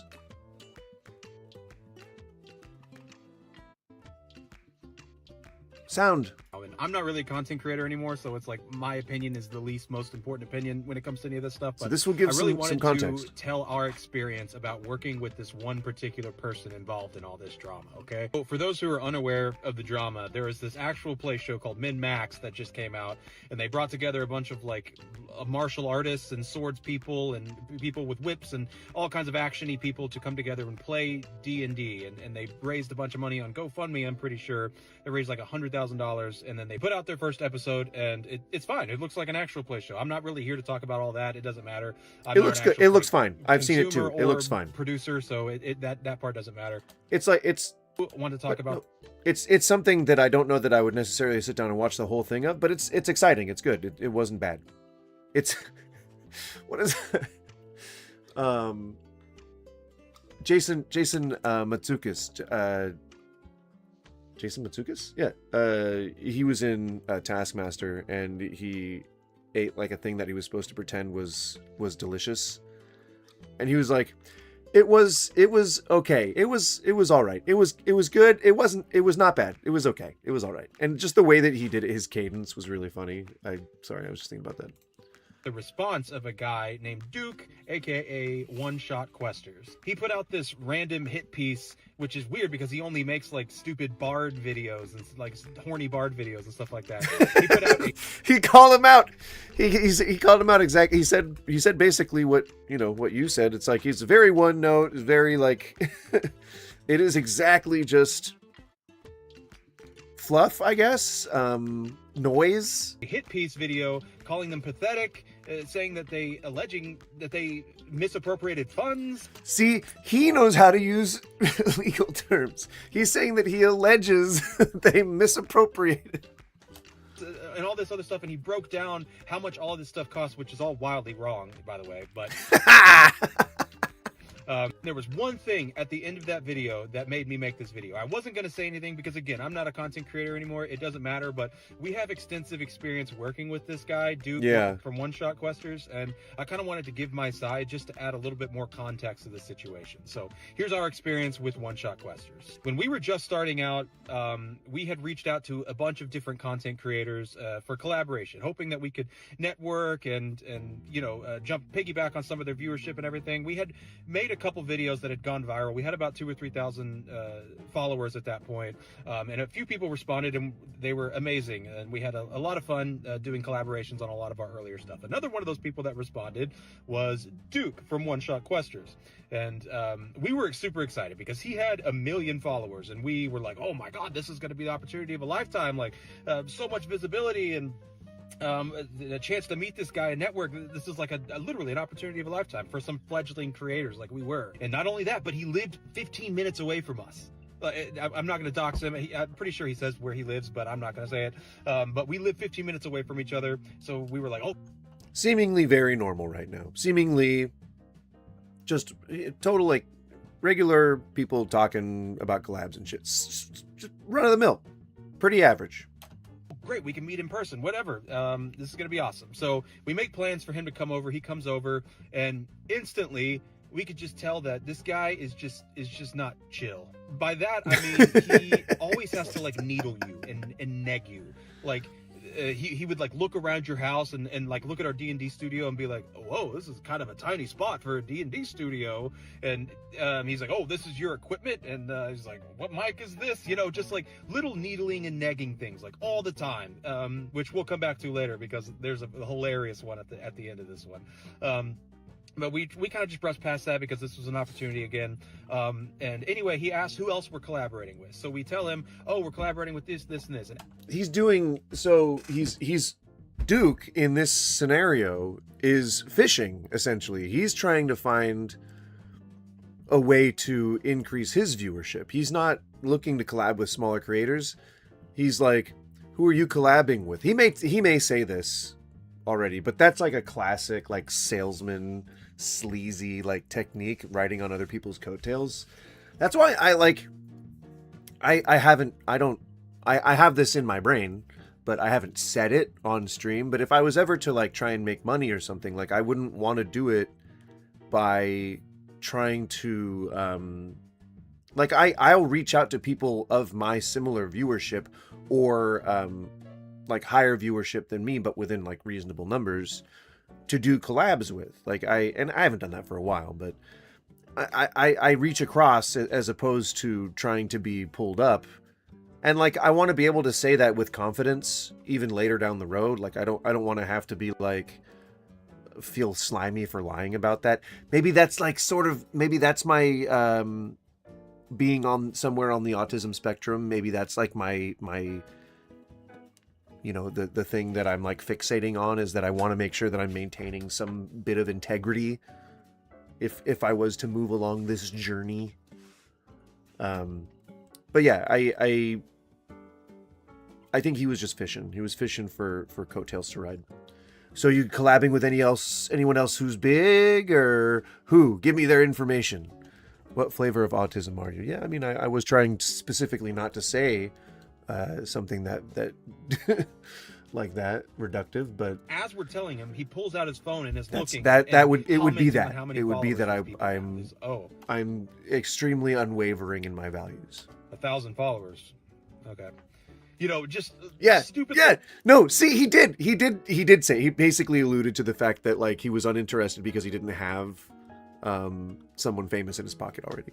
Influencery things like that, just like a very not chill thing to do. But the biggest bomb drop that came from this hanging out with this guy during this time was we were trying to make small talk and we were trying to like get to know him and stuff like that. So we asked him, we were like, oh, Which I don't know.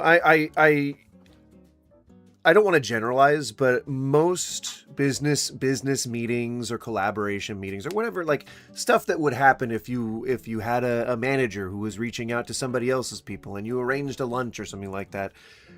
It's not, I don't know what people envision. Like I guess I don't have a reference for what I think people envision when they imagine something like that, but it's not like a business meeting. It's not, you don't like go and compare achievements with each other or talk about your qualifications. You're going to get to know that person.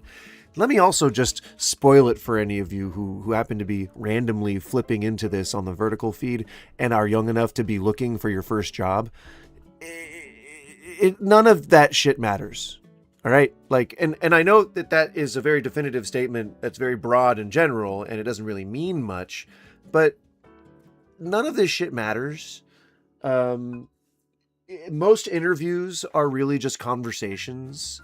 And most of the time when a hiring manager is deciding whether or not they want to hire you, the most they think about is whether or not they can stand to work with you for an entire shift.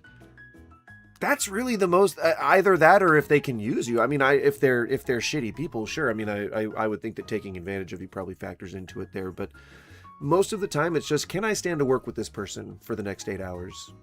Yeah. And that's why a lot of, like, the older jobs or trades are more into, like, internships and on-the-job training sort of thing.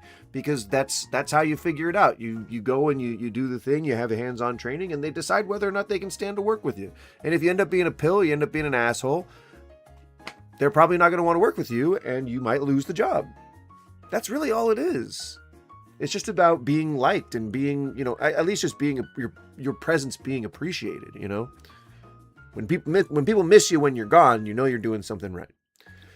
In the game dev world, you usually have 4-ish interviews, and one of those interviews is usually dedicated to team fit, which is exactly what you're talking about. Like, if I'm going to be even more brutally, completely 100% transparent about the way that I conduct business. Like, whenever I have a business meeting with someone, it's usually over beers. I usually say, like, let's go and have some beers. I want to know the you that comes out when the mask is off. You know, I want to know, like, you're going to get 100% me, but I don't know that I'm going to get 100% you. So I'm going to let your guard down and just see what you're like. And if I find that you're the kind of person that I would have no problem working with, even if I don't necessarily like you, like I don't have to want to be like your best friend or anything, but if I think, yeah, we can work together and we hang out and we have beers, my personality doesn't change. That's maybe that's another autism thing, but my personality doesn't change when I'm with a certain group of people, when I'm with my wife. Like this is me flatline, not flat. This is not me flatline. This is me baseline. I am just this all the time. And so like at a business meeting, you're going to get pure unabashed me, but I don't know that I'm going to get that about you, you know?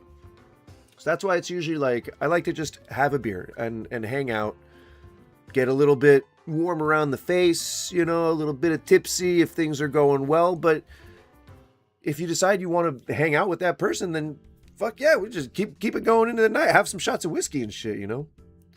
It's one of the reasons why when I was interviewing people, a lot of my questions would be about which games they played and what they liked about them. Yeah. You're just trying to get to know the other person, you know? That's all it is. That's Do you all. have any home games? You know, we were looking to build our local community and everything like that. Do you have any like D&D home games and stuff like that you play? Yeah. I mean, it is, and it doesn't have to include alcohol. I mean, that's a good way of doing it too, like talking about something that they're just passionate about. But like I think that's the reason why I don't do working interviews too well. It's because I just tell what's in my brain. And like, if I know that I'm never going to be a writer for Marvel, I still want that to be my goal. So if someone asked me, what do you want to do in 5 years? I'd be like, I'd like to be a writer for Marvel. I know that's not going to happen. Like, I'm not actually saying that's what's going to happen in 5 years, but that's just a mantra that I tell myself. And like, I explain it like that, but I don't think people believe me. So yeah, it's like, I don't know. I'm not very good at that kind of stuff, but, the more I hear myself talk, the more I'm like, yeah, I guess I wonder why I didn't get an assessment earlier on. He looks at us dead in the face and goes, I don't play D&D. Like, excuse us for thinking that a D&D content creator would play. I'm sorry, did you hear that? Let's rewind it so that we can get the proper context, but this is the bombshell. This is the fucking bombshell. We've seen all this content that's about him interacting in a fucking world about... Are we still building the backstory for D&D Napoleon? Yes, oh yeah. We've just heard the bombshell. But like, this is where his villain story, that's the twist in the third act. It turns out, I don't play D&D at all! Ha ha ha ha ha! You fucking losers. Can you believe it? Can you believe it? He doesn't even fucking play it.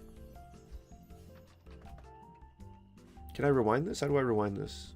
I can't rewind this. Play D&D, like, and we were the stupid ones for asking him if he like played D&D, and then he followed it up with like, but if I did play D&D, I can't rewind. I would play DC-20 system instead. It was this like Pathfinder-y system that we'll come back to later. I promise. This is actually an important part of this story, right? So after this all comes together, It's 9 a.m. No, go back up. us over to his house. I did not want to start that over again. Does he play other TTRPGs and not touch 5e stuff? Just listen. It gets better. This is the guy who, like, I guess we were all waiting for this guy to come out with this information, and when did it dropped?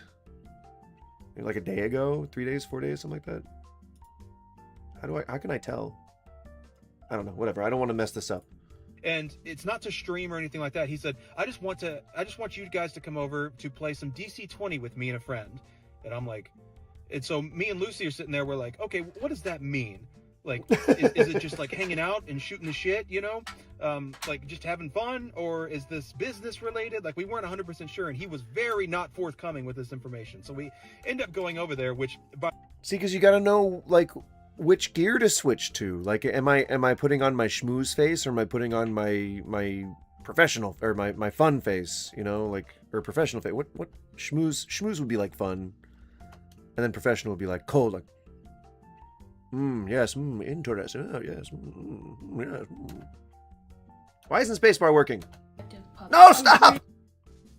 By the way, we aren't allowed to cuss over there. We aren't allowed to drink over there, which is fine. You know, I understand that people have a history with alcohol, and but telling grown adults that you can't cuss at a house, he didn't have a kid at the house at the time.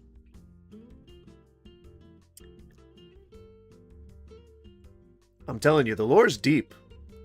The lore, and it's only getting deeper. I don't know why this guy would. There's nothing to like really. Oh, well, yeah, I don't know. I don't have a frame of reference. But it gets deeper. Oh, we're just getting there. It was just adults hanging out, and saying I'm not allowed to cuss. It was just weird. But anyway, so we get over and we play a game of DC-20, and he asks us like, "Oh, so what do you think?" Whenever we're done with it, and we're like, it's fine. The system itself was okay. It's whatever. He's like, but what did you think about it? And I was like, yeah, it was fine, I guess. Like, thanks. And he's like, okay, great. And it was just, the vibes were just weird. Like, we just couldn't figure out like what was going on. And he texts us later after we leave, and Just he's tell like, me what you're thinking. "Surprise, that was actually an audition. And we want you to come on stream with us at One Shot Questers. What do you say?" And I was like, okay, first of all, that's just not a way to go about it as like a...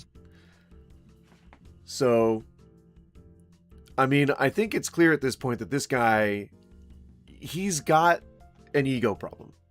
He definitely has an ego problem. He thinks that he is, we've seen from the beginning of the video in which he's crying, that he's largely insecure or jealous about something that he wasn't included in, but also that he's like this weird behind the scenes guy, and he wants to secretly audition people while also talking down to them, like their stuff isn't that good, but all right, you passed the test, now you can come and stream with me if you want.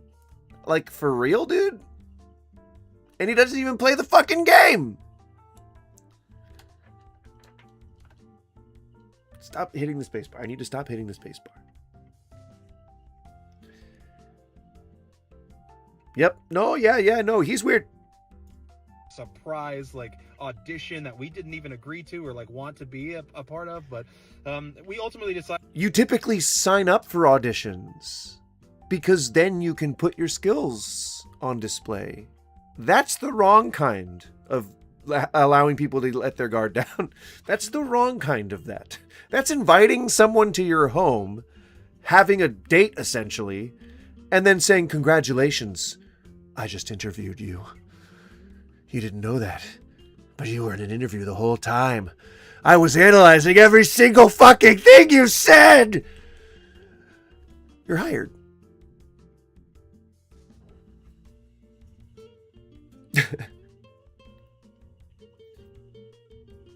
I played a lot of 5e, but don't play anymore. Yeah, I don't. Yeah.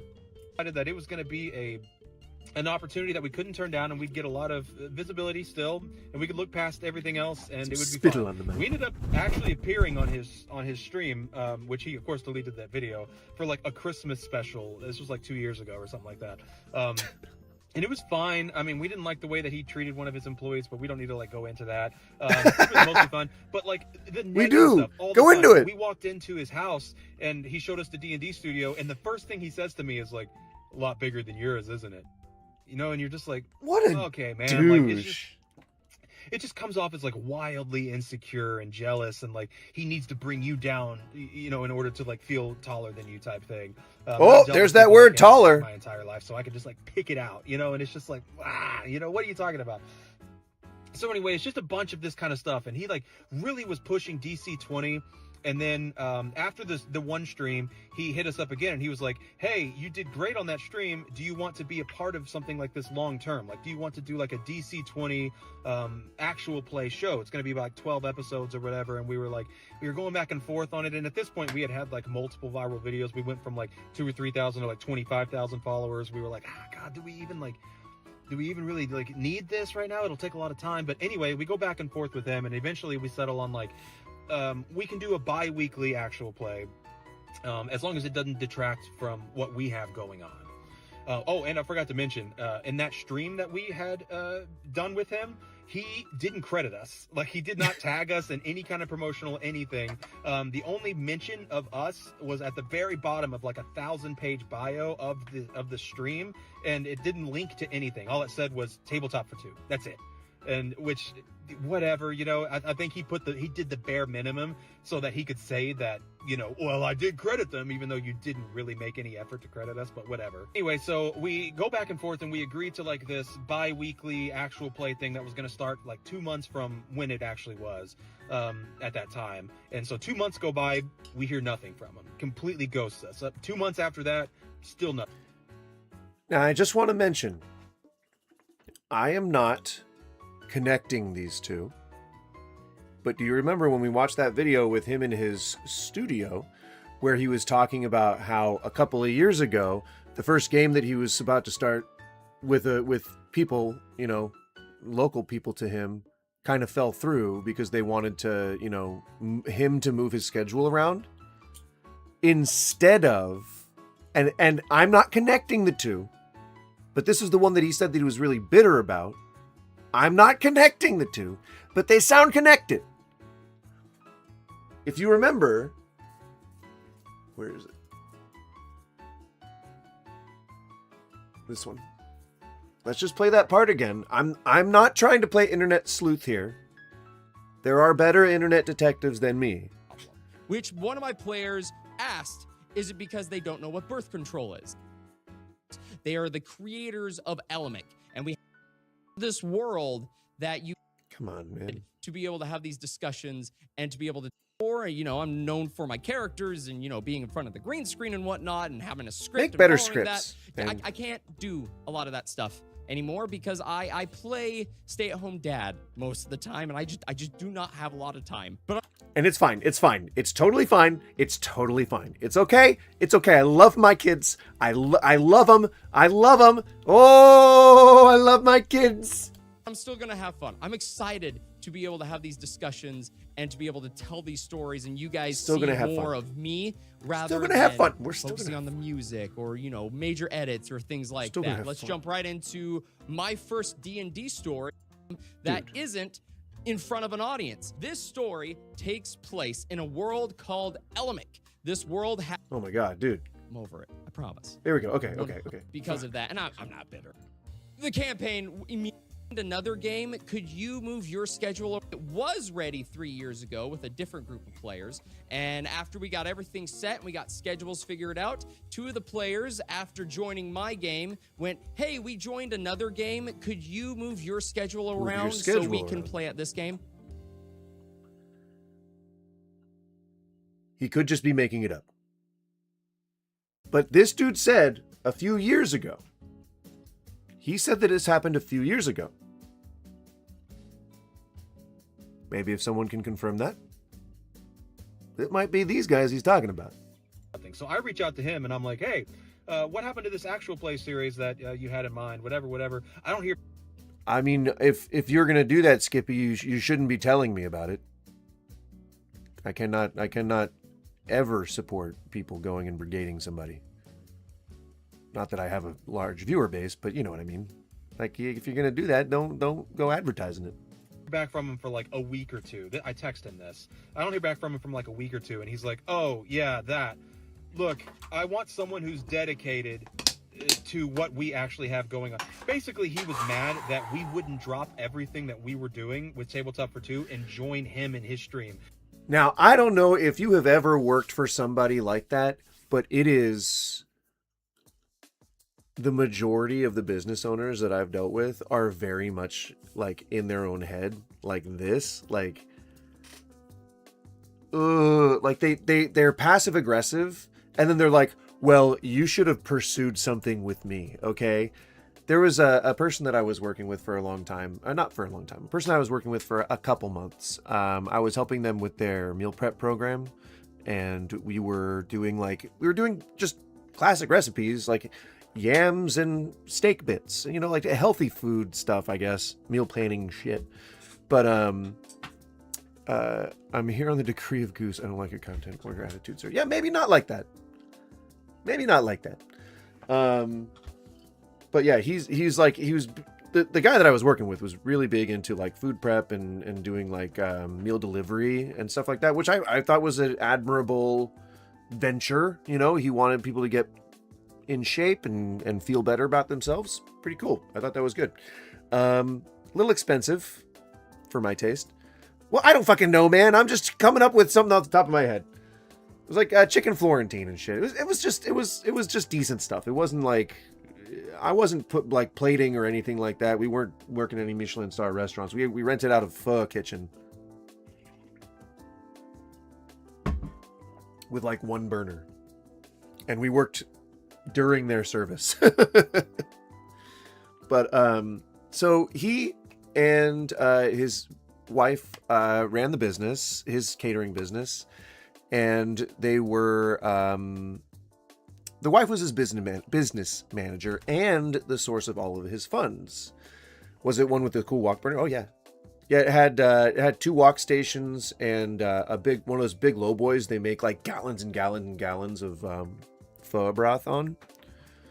I want one of those so bad. They're like $800, and I would just like I would have some kind of stock going all day long. Do you know that they have the same amount of BTUs as like a small jet engine? It's pretty cool. It's pretty cool. You have to hook that up to the gas line. You're not working that thing on propane. I can tell you that much. Otherwise, you're sending yourself into the stratosphere. But so they were nice people, but the business manager in his wife was a dog that had a bone and didn't ever tell anyone that it had a bone, which means that they wanted me to do like catering stuff for them, and like they wanted me to help with some events that they were throwing. And so I was like, yeah, just tell me what you need, and I can do whatever. I can help you either plan it, and we can talk about like how many, like the price per head. We can talk about the location, the setting, like what the theme's going to be. And she was like, okay, so we've done some events like these before, but like really for like the spring equinox, and like I really want to try if I can't have it in a forest, which I don't think will be possible. If I can't have it in a forest, I would at least like it to be forest themed, and I want to have like dryads, and I want to have like fire breathers. And at this point I was just like, what are you talking about? Like, I thought you wanted me for catering. I'm not like a party planner. I don't do any of the, like, I can, but like that's not my specialty. You wanted me to cook. I thought like you wanted catering. And they're like, yeah, no, these are just really just like intimate dinners. And I'm like, what on earth? Now the concept isn't even catering, but it's an intimate dinner, like a supper club sort of thing.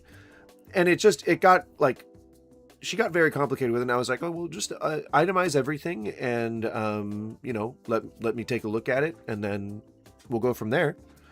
And then like they kept saying like, oh yeah, really, like absolutely fun working with you, great to have this next step or whatever. Like they were just like really excited and gung-ho about it. And so like a month goes by and I'm still working with this guy, and like we're still like cranking dishes out and like making it work. And like then all of a sudden one night, things are going fine. All of a sudden one night I get like this multi-paragraph. And when I say multi-paragraph, I type in paragraphs, and I really mean it when I say paragraph. But for me, this was just a novel. Like it was a huge text message that broke down all this stuff about why she was so disappointed that I wasn't pursuing this harder, like this opportunity, I quotation mark the opportunity, but like she was extremely disappointed in my lack of enthusiasm. And like this has happened to me multiple times before. And like it was all just about like how I wasn't proactive about trying to secure a spot. I was like, you had that under control. And I wasn't proactive about pursuing a menu. And I was like, I asked you to tell me what you need. And like, so it was just moment to moment, play by play of the last like 8 days, or like it was over a month that she had this feeling, but it was like a play by play of the last like 8 days of just opportunities that I should have been trying to like pursue this with it. And I'm like, motherfucker, I have like 3 other jobs. Like I'm trying to run a business, and I have like other jobs and like other people that I'm beholden to that I have to spend time with. Like what the fuck? I'm not on my phone all the time sending texts to people asking when can I cater next, and then just waiting for the response. Like you gotta be a fucking normal ass person and do some of that work yourself. Why don't you want to work for free? For real. And yeah, an intimate dinner with fire breathers in a forest and a dryad. A dryad! She specifically asked for a dryad. And a trapeze artist. Oh, and silk dancers. What? It was insane. But she summed it all up by saying, like, I'm extremely disappointed in your lack of professionalism in pursuing these amazing opportunities with I think she said with a couple who's gonna go, with a couple who like there's no like, who sees no limit but the stars or some shit. Like, it was some poetic bullshit that I was just not feeling after that tirade. And I texted the guy separately. Like, I didn't text her back immediately. I texted the guy. I was like, your wife is making me not want to work with you anymore. And I was dead serious. I was like, I think this is my last day. I think I would just like you guys to mail me a check or something. And he's like, what's happening? And I was like, she just unloaded on me, like, for no apparent reason. And then he sided with her, and he was like, well, it has been a while and you haven't really said anything about the event. And I was like, the ball's in your court. You're supposed to, this is your company. They arranged the space. They said they were going to come up with the menu.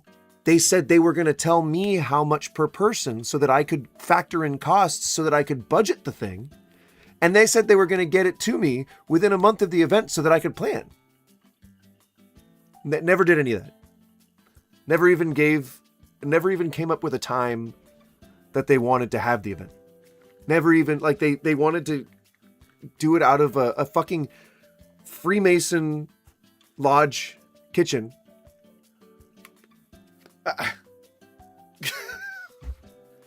People who have that, like, superiority complex, you just stay the fuck away from them. Steer clear. Do not, if they start talking like they know, like if they're like, this is such a small studio for a TTRPG, like, run far and fast.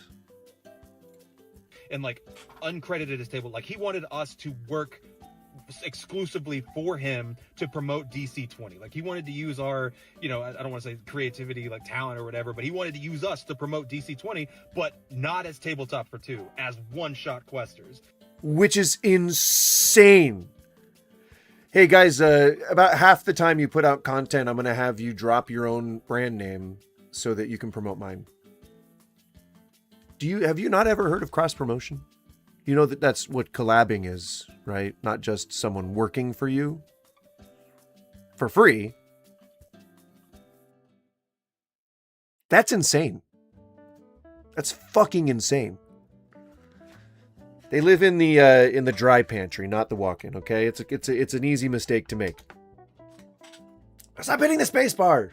And he was mad that we wouldn't drop everything that we had going on with Tabletop for 20 Tabletop for 2, to immediately just jump into what he was doing. So that was the last correspondence I had with him, was him being like, yeah. Sorry, we just didn't like your commitment level, and we want to go with someone who can actively commit to like whatever. And he says we. It's not we, it's he. And he makes up later in email correspondence with someone, he makes up that he has a business manager. He doesn't have a business manager. This guy's a one pony show. It's just like, okay, whatever. So we don't talk to him anymore. That's fine. Well, a year. All right, if you notice me turning the face cam off, it is simply because I'm about to hit a delicious bowl of some canibas. So if you'd like to do so, please feel free. Otherwise, my beautiful face will be right back. Extra thing here. A year goes by. We see him at the Philadelphia airport, arriving to Philadelphia for PAX Unplugged, which is a tabletop convention that we got invited to. He got invited to. We see him at the airport arriving because we live in the same city. We were on the same flight. He sees us. He comes over and he's like, "Oh, hey, what's going on? What are you guys doing here?" And we're like, what are we tabletop creators doing in Philadelphia during a tabletop convention? I don't know, man. What do you think? It's like, that was just the perfect end cap to everything that, like, he is. And I'm sorry if you watched this and you were expecting some big bomb drop of like, oh shit, he did this, and oh god. It's like, no, there is no like huge bomb drop. He's just kind of an asshole, right? Like, and after that, we had never seen or... Well, I mean, I would say that him not playing the game that he seems to be claiming to be an authority on is a pretty big foible, one could say. talk to him again. But until he came out with that video, and I wasn't gonna say anything because again, I'm not a content creator anymore, and I just don't really care. But at the end of that video that I talked about in the very beginning, where he was talking to MinMax, at the very end of that video, he says, "Other content creators beware, because you know who you are, and I'm coming for you," or something like to that degree. And I was like, dude, we've met hundreds of D&D content creators, and you're like one of 2, maybe 3 who suck.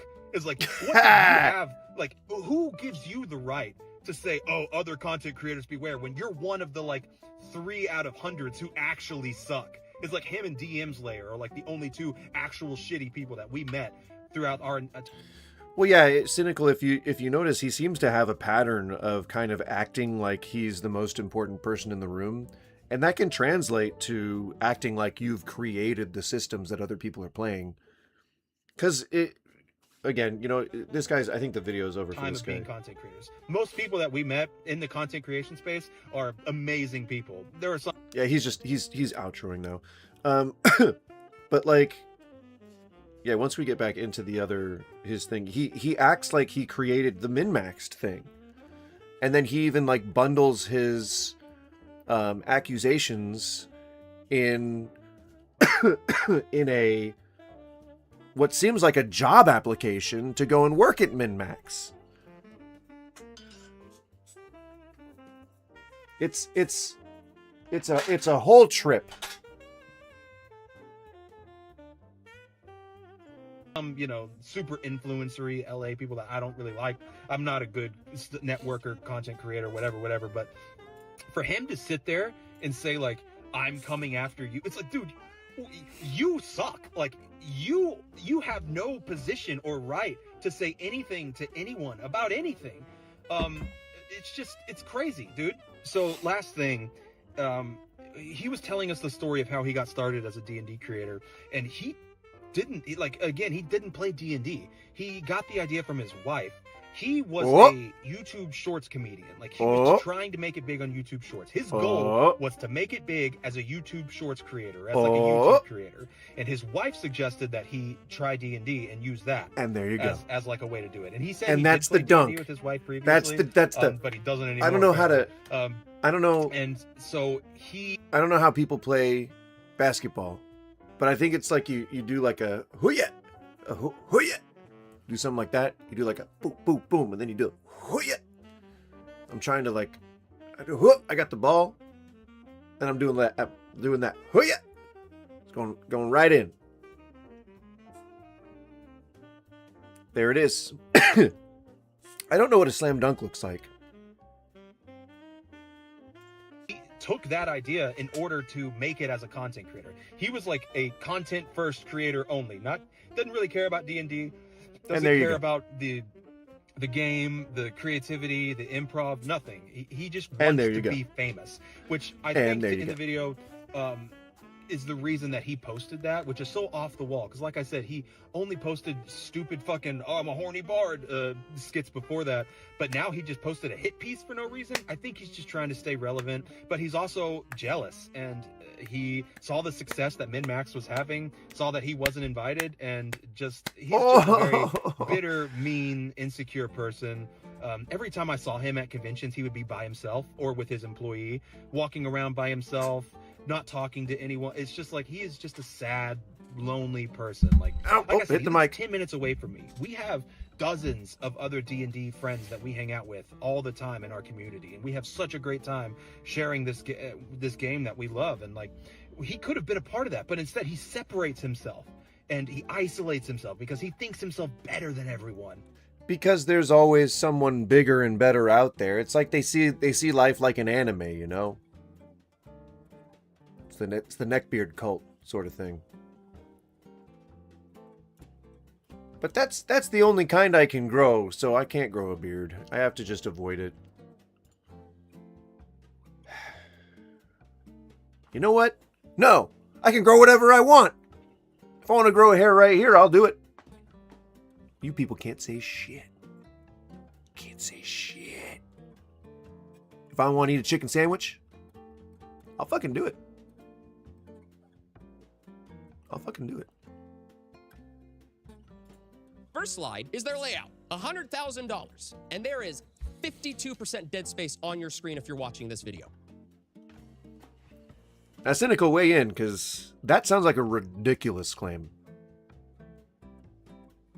That this is in any way a misuse of funds. It's not like they had $100,000 to do the overlay. That sounds dumb.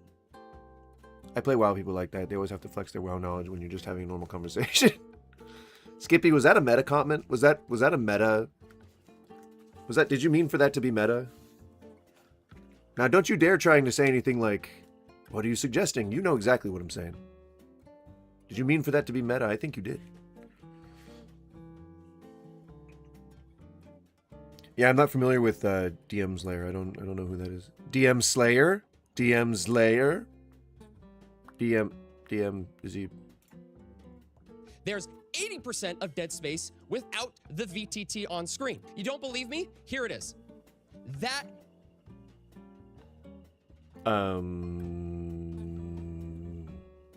basically a colonizer. Oh, dear God. Getting into some heavy topics. there's 80% of dead space without the VTT on screen. You don't believe me? Here it is. 80% there, like graphic design within production. So this first slide is their layout, $100,000. And there is 52% dead space on your screen if you're watching this video. There's 80% of dead space without the VTT on screen. You don't believe me? Here it is. Catch all that? You'd know better than I would, because I don't understand. I don't get it. I don't want it. I don't want it.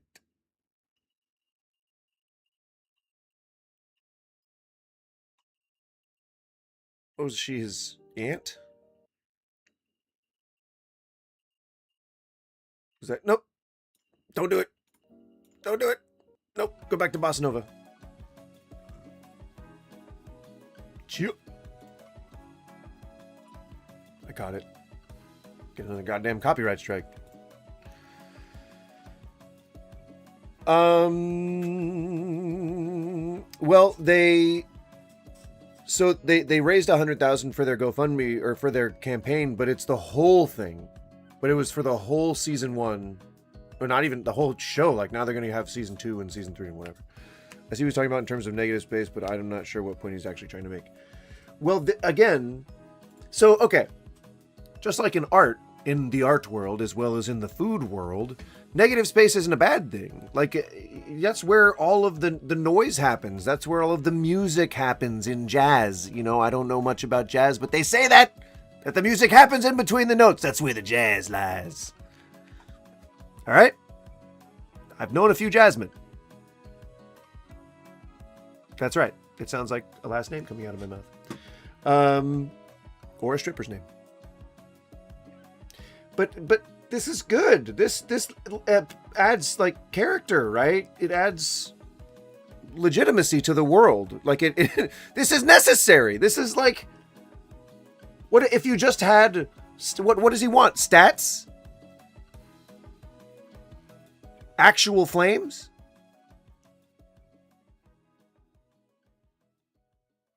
What does he want? It seems like they're utilizing the space quite effectively. And if you've noticed my overlay in the Twitch with the convenient just call me Goose on whichever side it is, it has my schedule. It kind of on the corner there. So if you like and subscribe and then you go to the Twitch and then you or you turn your phone, then you can see it. And then you'll see that there's a cool overlay. It's you know, it's cool. I'm old, so it really only takes a little bit to make me excited about something. But it's new overlay. Looks good, feels good, tastes good.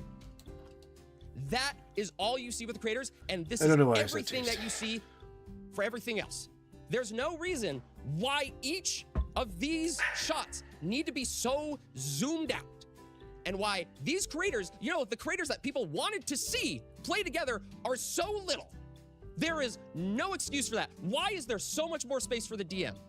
They are the one leading this game. They should be a main focus for this, and they're not. And you want to know why? Because 25% of the screen is just backdrop. You see,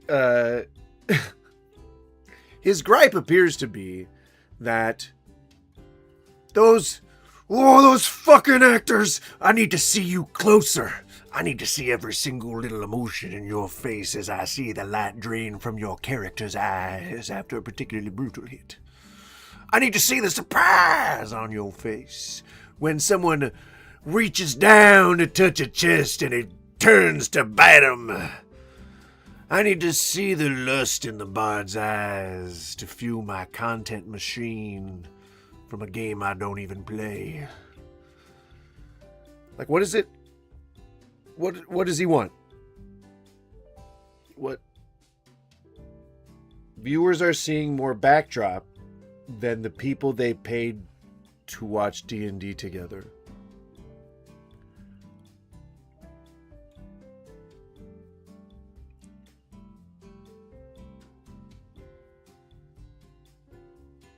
That's like if I was getting upset that like a dishwasher in a restaurant is using too much soap. I didn't have anything to do with that restaurant. I didn't have anything to do with it opening or how it got its supplies or how it did its commercial design that requires him to use too much soap. This has nothing to do with me. This is and if I cried in addressing it, let me just hang on. Advantage of this very vulnerable community. It makes me so upset, and I am tired of being nice and not saying anything. I am tired of not saying anything when people have come up to me telling me what really was going on behind the scenes and whatnot, and being like, well, you're a nice guy, so we can trust you because we know you're not going to tell anyone what we really think. Oh yeah, this whole thing is pure projection. He's just jealous. He's just jealous. He's been trying to start a streaming service. He's been trying to start an actual play. He's been trying to make sketches, if you can call them that. And he was a graphics guy. At maximum for a year. But he was a graphics guy. He learned everything that you need to know about graphics. And that's why his green screen looks so good. Let's just take a look. Let's just take a look at that green screen. We can close that. We already got the tea. We got the best tea. Oh my God. Oh my lordy. Woo! It felt good. Oh damn. Okay, let's take a look at that green screen.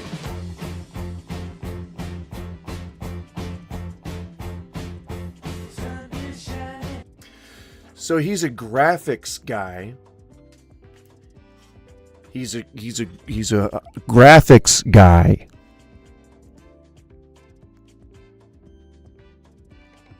Okay.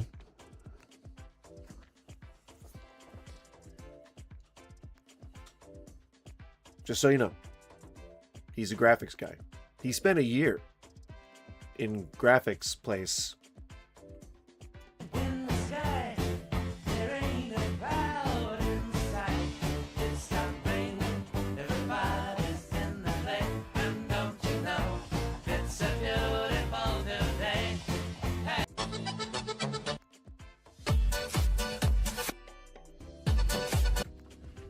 He's a graphics guy.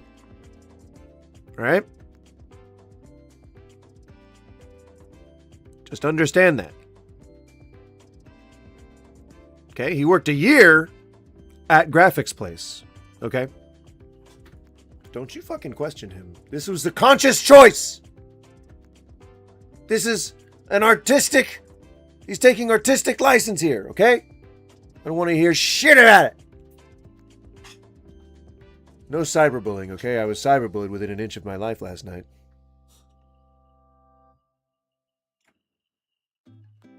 So yeah, I agree. Well, I'm going to tell people what they Yeah. really think because I'm tired of this. You're a design The guy. Convergence? Yeah, that event that was hosted back in 2022. These shots need to be so zoomed out.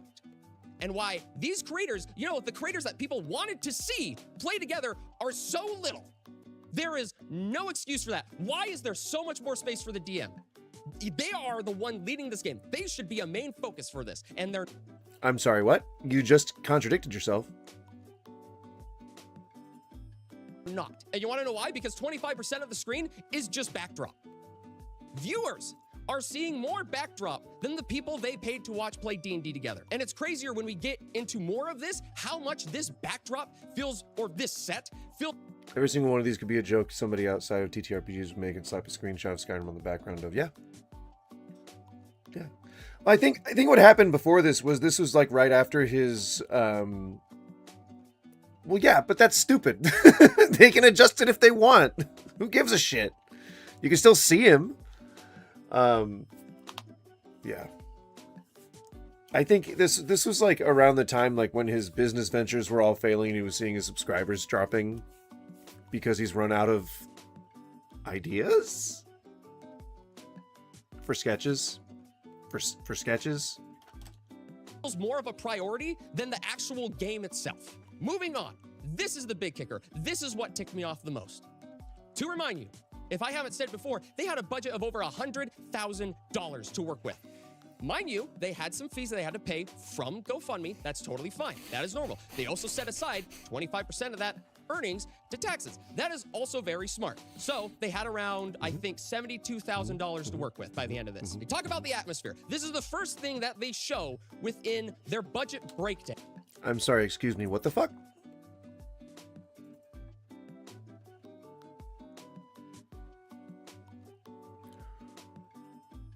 Not where I would start in a clinical analysis of a place that I was trying to financially analyze.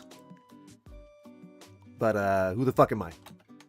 They talk about the atmosphere, which was made by Dark Hour Still Beat Studios, and nothing against them. I watched the video of them talking to the one, or the owner of the one who's going to be helping them make the set. Seems like a great guy and a lovely dude. And I want nothing but good to happen to them. So this is not against them in any way, shape, or form. So first of all, It kind of sounds like you're setting up something to be pretty scathing towards them, but I guess we'll see.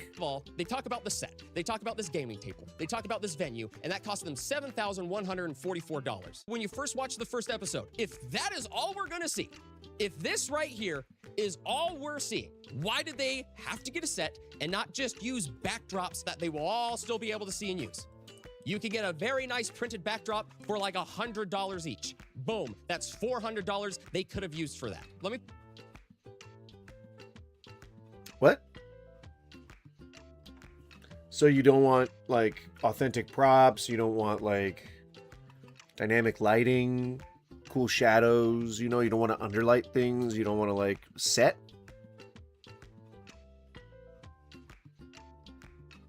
Oh, you don't want those? You don't want those?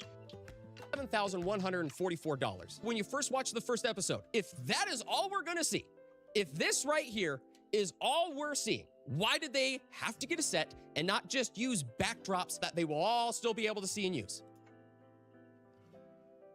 What?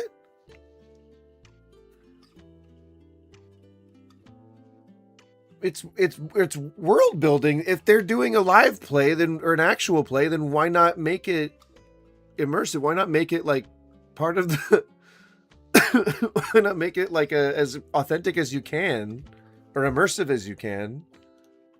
You can get a very nice printed backdrop for like a... Very nice. Very nice. Do you want very nice for your production that you're like spending a bunch of money on and all this time doing? Do you want very nice? Or do you want like the best possible? Was to have a little physical location for things. Yeah, like studio backdrop. They said that they were going to have us like a set and everything. $100 each. Boom, that's $400 they could have used for that. Let me preface, these are my And regardless of his point, like, yes, there are cheaper alternatives, but it doesn't matter. They weren't misappropriating funds when they spent more money on something because it was of a higher quality and a completely different tier of quality all in and of itself. Like, there's too much legitimacy to that. Like, that's not squandering of money. They are just different things. They want different things. questions to them. These are questions that I would love to have answered. I would love to know their reasoning and rationale behind what I'm trying to say. Also, why get a crazy gaming table? Why are they beholden to you? You didn't even fund the GoFundMe. You didn't even contribute to any of the crowdfunding. You're not even part of the community.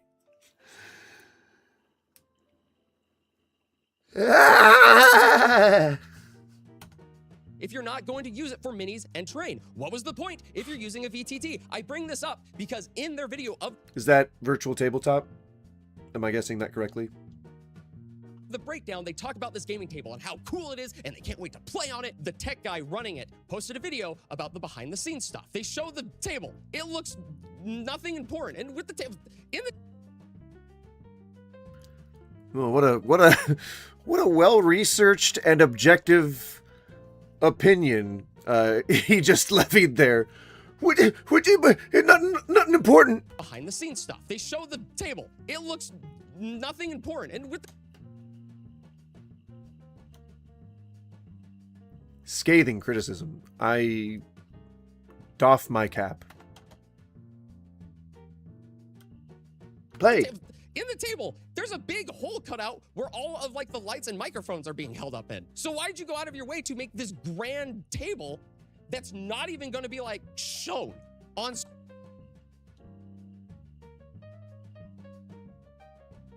Do you see that brow furrowed? That is a furrowed brow. That man is he shouldn't go out in the sun like that. He's gonna get a tan the wrong way. Oh yeah, comments are restricted on he says I wanted to read that. Comments on this video were paused out of respect to the response video, as I was hoping to receive more information to other questions I had in emails that I sent. Still get to hear back. I'm telling you, it's so deep. We're not even going to be able to cover all of it in one stream. It's going to have to be maybe 2 more after this. But we're only a third of the way into the video, and it is all juicy. Screen or really even used for what it looks like besides just the players. We're not going to see this table in action with any minis or terrain. It doesn't look like it because there's a big hole in the center of this, and that's where all the lights and microphones are coming from. My next question. Is that a reasonable gripe? I don't know. I imagine that it would be more immersive if you could use minis, but I don't know that it's anything that they were promising. And you know, once we get to their response video, because there's a response video, and then there's another video, and then there's Crispy's video that I wanted to look at too. There's, whoa, she's deep. Whoa, this pit is deep. Question is, why did they get a big open space venue where there's so much echo and not more enclosed space for better audio? There was a big...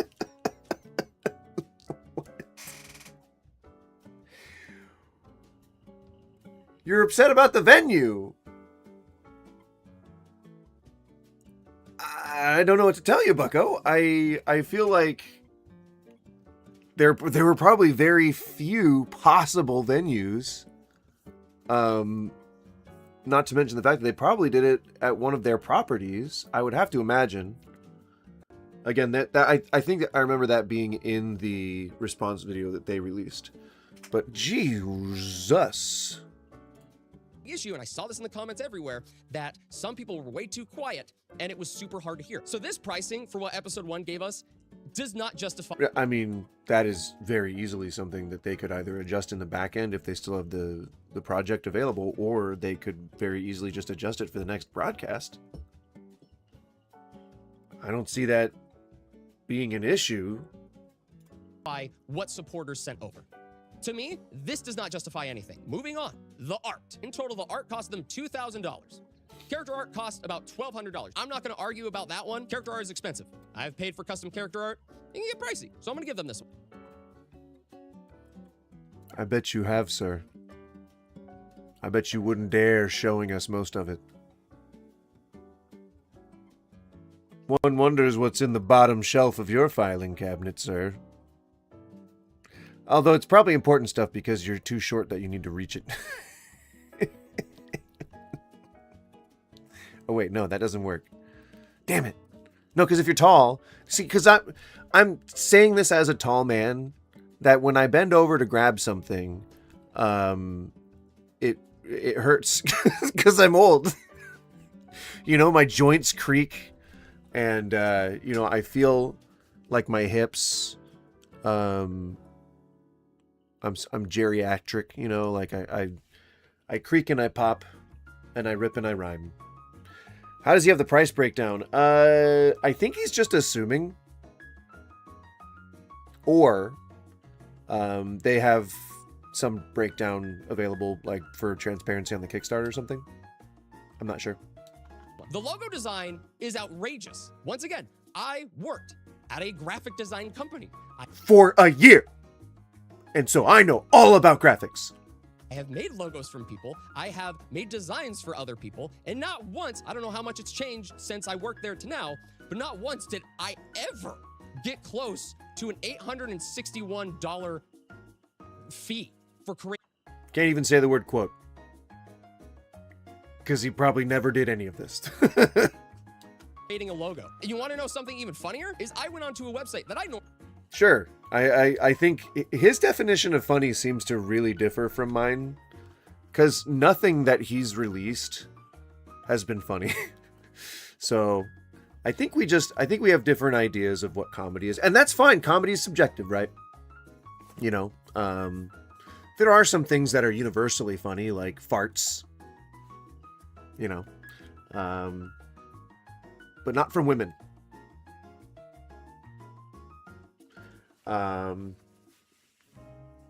You know, I mean, it's a thing, you know, cross-culturally, you know, cross-generationally, cross-species even, you know. That's right. I know some things. Normally use to get certain assets from. I legitimately typed in M sword into the search bar. This first graphic right next to me, that is their logo. That is the logo that they paid for. The two to the side are pictures that I found immediately on FreePic. And if you look at both of them really closely, you can see where the inspiration for the design came. Good sir, yours look like dog shit. I'm sorry. You're a graphics guy, so maybe I don't know. Maybe I don't know anything. Maybe I don't know what's good and what's bad. But to my eye, they look like dog shit. And is he getting shorter?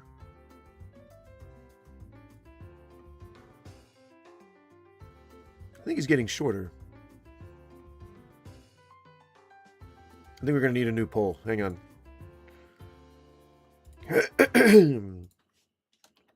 Is this man getting shorter as...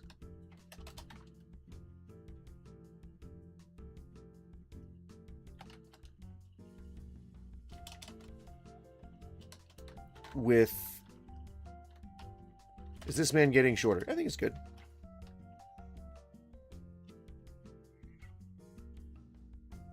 Skippy, I will never have a WoW stream. Well, never say never. I've been pulled back into the game time and time again, so there's always a chance. Now, what I'm trying to get out on this, if I was making the logo and I typed in my stuff and these were the two things that I saw and I based it off of, this logo is not hard to make. What you do, either you take the assets given to you or you just remake them and then you put a little bevel on it and then you put some type of texture on it and that's what you get. It could legitimately... I remember learning about bevels in my 7th grade 3D imaging class. Take you... I got an A+ certification. Go fuck yourself. Maybe max an hour? I do not agree with that pricing with the logo design. I feel like they overpaid. I don't feel like they did their due diligence with finding someone who would do better with logo. He forgets some words. I do that too. But I don't do it while I'm getting angry. Right? They could have done their due diligence. He really uses that. He leans on that term a lot. In finding someone that could do logo. I don't feel like they did their due diligence with finding someone who would do better with logo. I do not feel... Who would do better with logo? Who would do better with logo? I would not do better with logo. Because I wouldn't just put a bevel on it. And I see, it seems like that's what he wants. Even though none of... This is not beveled. I guess the sword is a 2D bevel for some reason. And there's no bevel here. There's a bevel here on their design. Are you saying it's better than yours? I feel like that's a justified number. And this is coming from someone who worked in this space before. Moving... Those aren't low amounts of money for sure, but they are not abnormal for professional quotes for custom art, especially when considering there's multiple character pieces here and it's a D&D party. And with licensing, I know that licensing can nickel and dime you to death on shit like that. And plus, people can just name their price. Like, if they're doing good, if they're successful and well-known, they can kind of just charge whatever the fuck they want. Yeah, you know? Crazy. No, the tech. Ooh, the tech. When I get to the tech portion, I have put on productions like this before. I have put on You scared me so much I burped. productions where I've had to use multiple lighting. I have had to put productions on where I had to use multiple cameras. None of these seem to be in your body of work, sir. Do you have a portfolio you would like to present? I haven't seen these productions that you mention, good sir. I would, in good faith, like to see them. Multiple mics, all of that stuff to be able to put something on like this. Now, before I go into this, I will say, as a creator, and if this is, an exciting project, sometimes... You mean as the preeminent diva creator of Creatorville on YouTube Central? Use your proper title, okay? You don't think things through. Sometimes there's not a rationale on thinking things through on how you should go about what kind of tech and stuff that you should get. This part mainly comes from an experience that I've done and the behind the scenes that the... Yet to be substantiated, sir! The tech producer showed as well. I saw what kind of lightings they were using. I saw what kind of cameras they were using. And I have information here on how they could have done this better or, used money more wisely with the... I have information here on how it could have been done better. Product that they gave. That is another thing what I'm trying to do. A lot of the stuff that I am justifying is based off of how they showed off their very first episode. Their first episode is a debut. You're supposed to show...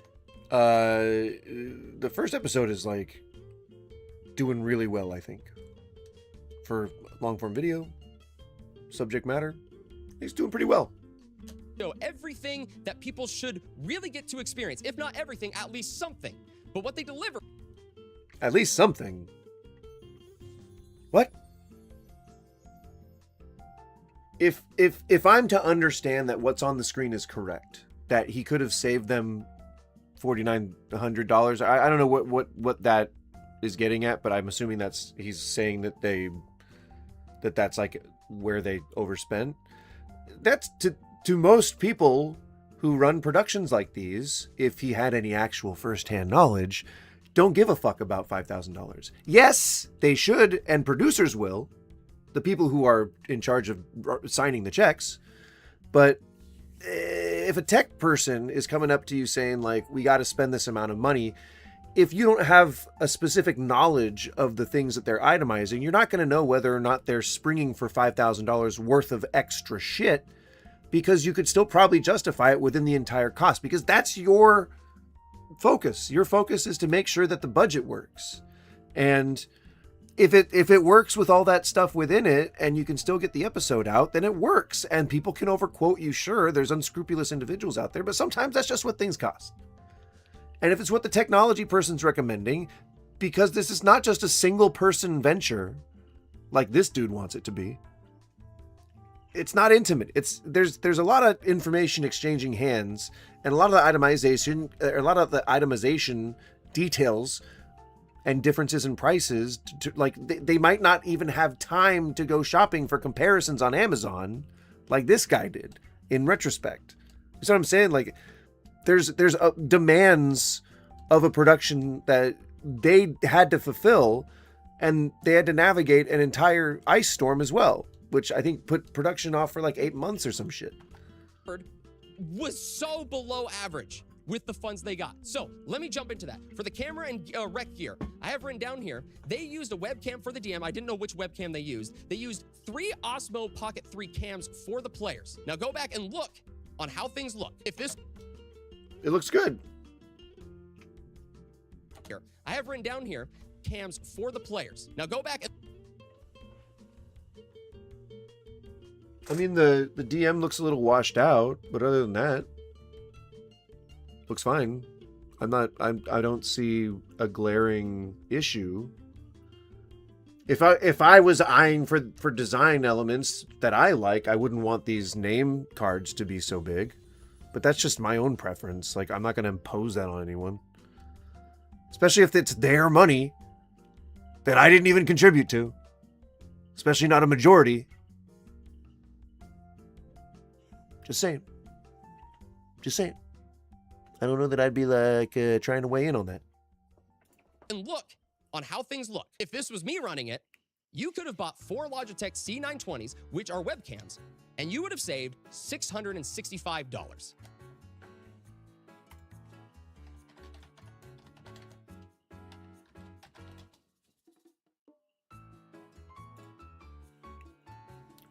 Well, that's better than the one I have. I can't, that would be a weird superpower to be able to show you the one that I have on this one, but it's not good. I look a little washed out. I'm not sure what they mean by rec gear. It could just be the recording gear in general, but I don't know. So if it's just recording gear, that is very much not justified. That is an outrageous number for the type of quality that people got with what they bought. Player tablets. Oh, this is a fun one. Not necessary. They spent over $1,000 on player tablets because in this video of the breakdown, they said they were going to be able to look at the tab, like us as viewers, we were going to be able to see the tablets in real time. We were going to be able to see the players work with these tablets in real time. You didn't see any of that. Behind the scenes, didn't show or even mention that that was ever going to be a thing. That $1,000, incredibly unjustified. The mic and sound. This was a big one. This was the big issue that happened with this video. And that was the audio was not the greatest. A lot of the times people were leaning way too back and it would sound like they were far away, or some people were a little too loud, and when they would laugh, it'd kind of blow your ears out a little bit. They used lapel mics. And obviously, I don't feel like that is the correct. What's wrong with being close to the microphone? Facing these issues, and if you're with a group that is I don't see a problem with it. Active and moving around and athletic, they should have invested in 7 pod mics, which cost around $80, $90 each. You get 7 XLR cables and a decent 8-channel audio interface, all bought on Amazon. It would have delivered better audio quality and would have cost them $500 less than what they have now. They also showed off the lighting. They said they spent $1,300 on lighting. I saw the lighting, and some of the lights I use in my own studio. Some of the lights that I used at live shows. And get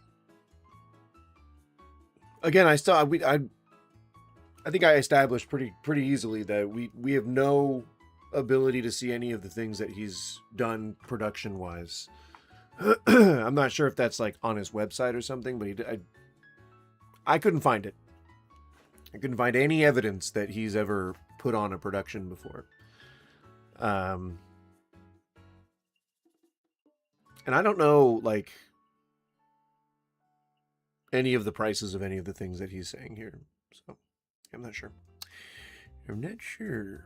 Guess what? They could have used 4 LED aperture lights, and if they would have just lit them in a correct way, and maybe got 2 C-stands if they wanted to, it would have cost them $1,000. They ended up going a different route and spending an extra $376. I have made decisions like this. I have bought things being like, I think I need this, blah, blah, blah. I end up buying it, realizing that I never really needed it in the first place. And the difference between why I'm upset at this compared to what my thing is because majority of the time, all of that funds came out of my own pocket. I paid. So when you're given money by a friend or from someone just being charitable towards you, it is then your money. And it is none of their business what you spend it on. I don't know why it takes so many very special episodes of our favorite TV sitcom or, people just making sense to tell others that it happens like that. It is your money once you receive it to make people actually finally understand. But goddamn, it has been since the beginning of time that this has been going on. If somebody lends you a couple of shekels back in ancient times, and you know that they're good for it, you know they're going to pay you back, it is no longer then your business what they spend it on, even if they spend it frivolously, because recreation, fulfilling vices, all still contribute towards mental health maintenance. Okay? So, if you ever lend anybody money, what's up, Mozo? If you ever lend anybody any money, just keep in mind that it's their money. For them. They used not their own money. They used fan support for all of this. And again, that is why I'm up. Which, once it goes into their account, as long as they're, being roughly transparent about what's happening with it, it's all good. They can do whatever they want. Like, that's not up to you, man. I'm upset. Is they are mishandling these donators. Now mishandling, again, depending on how you're using it, can be a legal term. You can be sued for defamation if it turns out not to be true. So, as a person who owns a business, I would assume that you would know that. At least not to indemnify yourself and put an allegedly in front of that shit. But better just to not accuse anybody of anything illegal. Misappropriation of funds is a fucking crime. And if you're accusing them of misusing funds,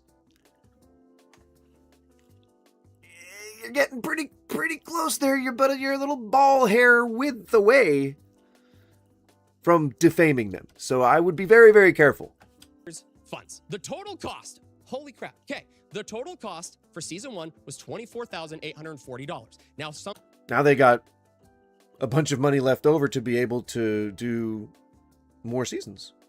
Kick ass. Hell yeah. It's always great when you come in under budget.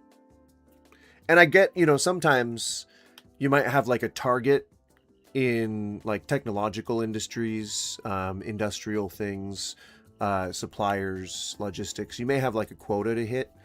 But it's generally, if you're just a person who's doing something or a group of people who are doing something, and especially with a large amount of money like $100,000, when really the cost of a production that small would be in the tens of thousands. Like that, nothing crazy at all. It look $24,840 for season 1 of a live play.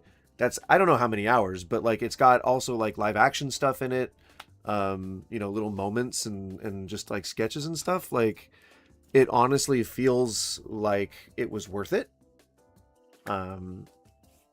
And having this left over means that they can guarantee more content. So I don't know. Like that's like, hiding some nuts for the winner. That's what it seems like.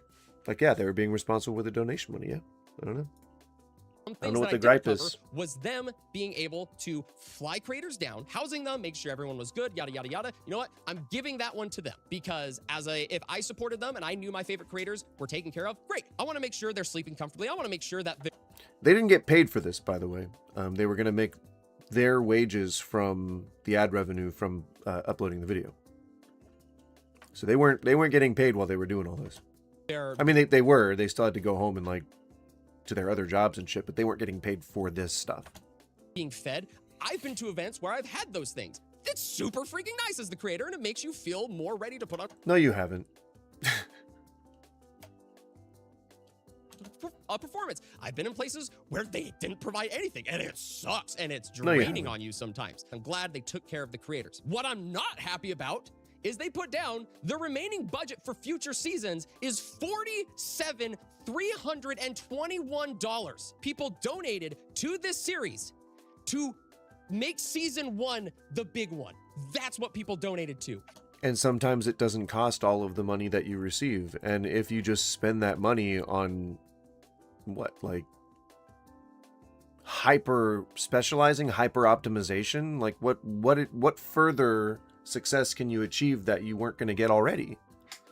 You're talking about margins that are like within the hundreds of thousands. Like there's no reason to over gild a lily here when you need to save money for future seasons. This man claims to be a business owner, claims to know something about business, doesn't appear to know all that much about the biz. I'm a bee. Bzz. And if it did well, they were going to make... Oh, there's bees on my block.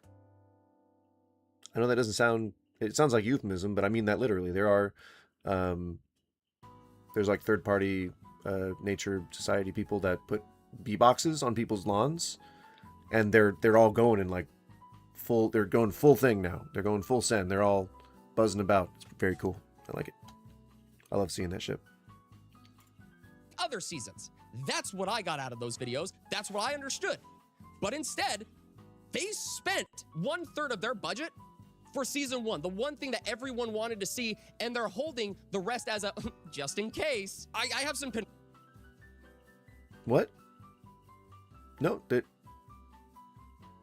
Oh, it says right here in your text here, it says 47,321 on hold for future seasons. What? What? What did you want them... Chocolate fountains for everyone at lunch? Like, what's happening? Like, what did you want? Points here. They had a Q&A in their pinned comment for their first video. One of the Q&As was, how many episodes will there be? They said around 12 to 14 episodes. They didn't even know how many episodes there's going to be. Around 12 to 14 episodes airing every other week for about... That sounds like a pretty tight margin.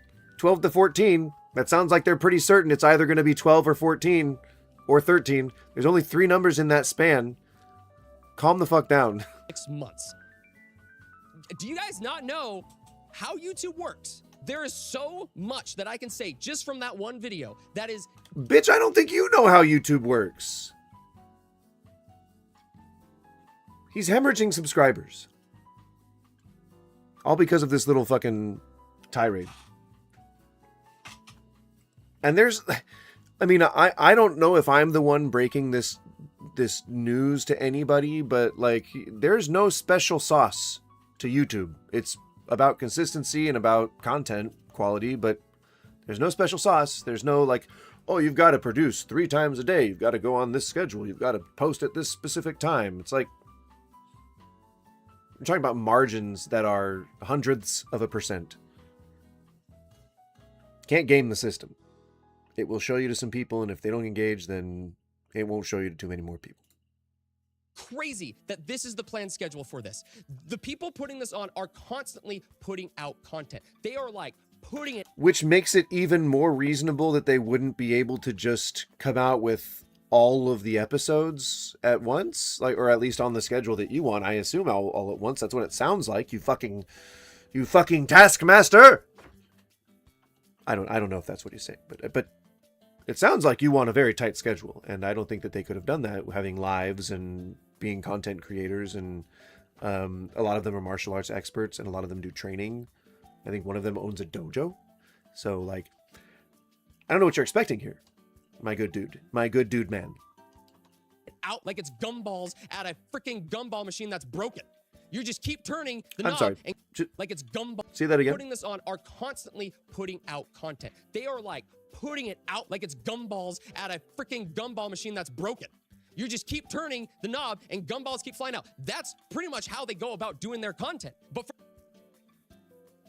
for metaphor I've never heard, and I didn't know that it was totally ethical for anyone to just make up a metaphor no matter how bad it is, but I guess that's allowed.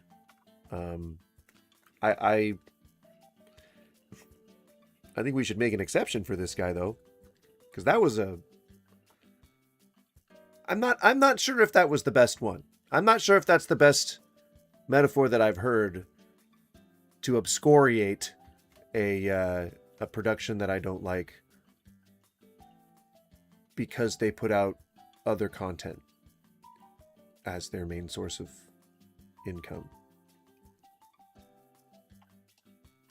For these long videos for something that's super hyped and people are excited for, they're doing it every other week? Like, no. Yeah. Like you know, like a thing that people are putting, like a group of people are putting on that aren't able to just work full time in production. Yeah. There's really nothing wrong with that. There's some people that put out one video a month, have millions of subscribers who are passionate. Just seems weird to gripe over that. If people are hyped for this, man, you want to get those videos out. You're going to lose so much traction by doing this. And again, what happens if there isn't enough support at the end of their 12 to 14 episodes? We just saw their first episode go live. You want to know what happens with every D&D stream that has their episode 1? Their views fall by like half or even 3/4. And it just keeps going down. Speaking from personal experience, I guess. Well, he still doesn't have a record of it. Maybe he just deletes the videos. After that, the longer you go, it keeps going down. How do you guys know that you will have enough support by the end of this to use that $47,000? What are you going to do? What? That's already there. That's all for the. You know that it didn't cost over 40-something thousand. You know that it cost 20-something thousand. They have enough for a season 2 right there in the budget. You see, it's in the budget. And they have more if they need it. Typically, seasons 2 of television shows cost way more than seasons 1. Unless it's a Netflix deal and they sign them on for 3 fucking seasons and then cancel them. And ugh. It's a graveyard of good shows. Decent shows. Decent shows. With almost $50,000 of fan support. And moving on to other things as well. In Texas, I know that it's okay to just say whatever words that you want these days, you know, like you're seeing the hard R on Twitter almost every damn day. Nazis are just going like full bore on threads. Like, I get it. I understand. But calling money that has not been misappropriated fan funds or whatever the fuck you were calling it, and then like saying, oh, it's people's donations. Like, that's so slimy. That's so trying to color this conversation. Like, fuck you. To use that $47,000, what are you going to do with almost $50,000 of fan support? Fan support. And moving on to other things as well. In Texas, about the I got to make this sound way more impactful. What other terms can I use? end of January, Just there was a big money. storm that happened. It was an ice storm, and you know what? We had ice and snow everywhere for about a week, and then it was gone. I point that out for a reason, because what they say here is mind-boggling to me. In their other Q&A, I believe you mean to say mind-bottling. they say, will there be any live action scenes? Yes, but not for season 1. Not for the season that people donated for. We only had 3 days to film, and the Texas ice storm meant we couldn't shoot outside for live action bits. Okay. You expressed a concern, and then you laid out their reasoning why they couldn't fulfill that expectation. And it seems like they made sure not to promise live action scenes in season 1. What?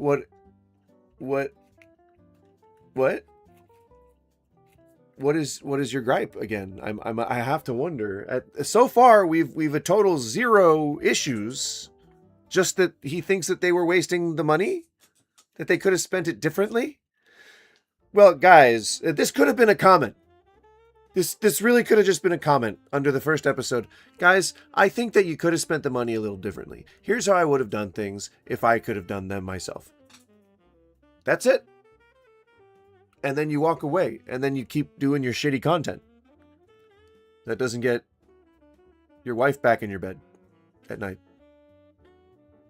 That was mean. but I can't assume that anyone would like spending time around you the way that you've been described and the way that you're acting.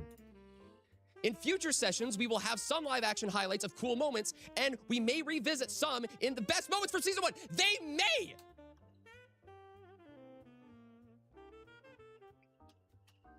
Cool moments, and we may revisit some in the best moments for season 1. They may! Drink it in. Just bathe in the glow. This is insane. They're not even promising you that you're getting what you donated for season 1. No, you freaking do that because that's what you guys promised what we were going to experience.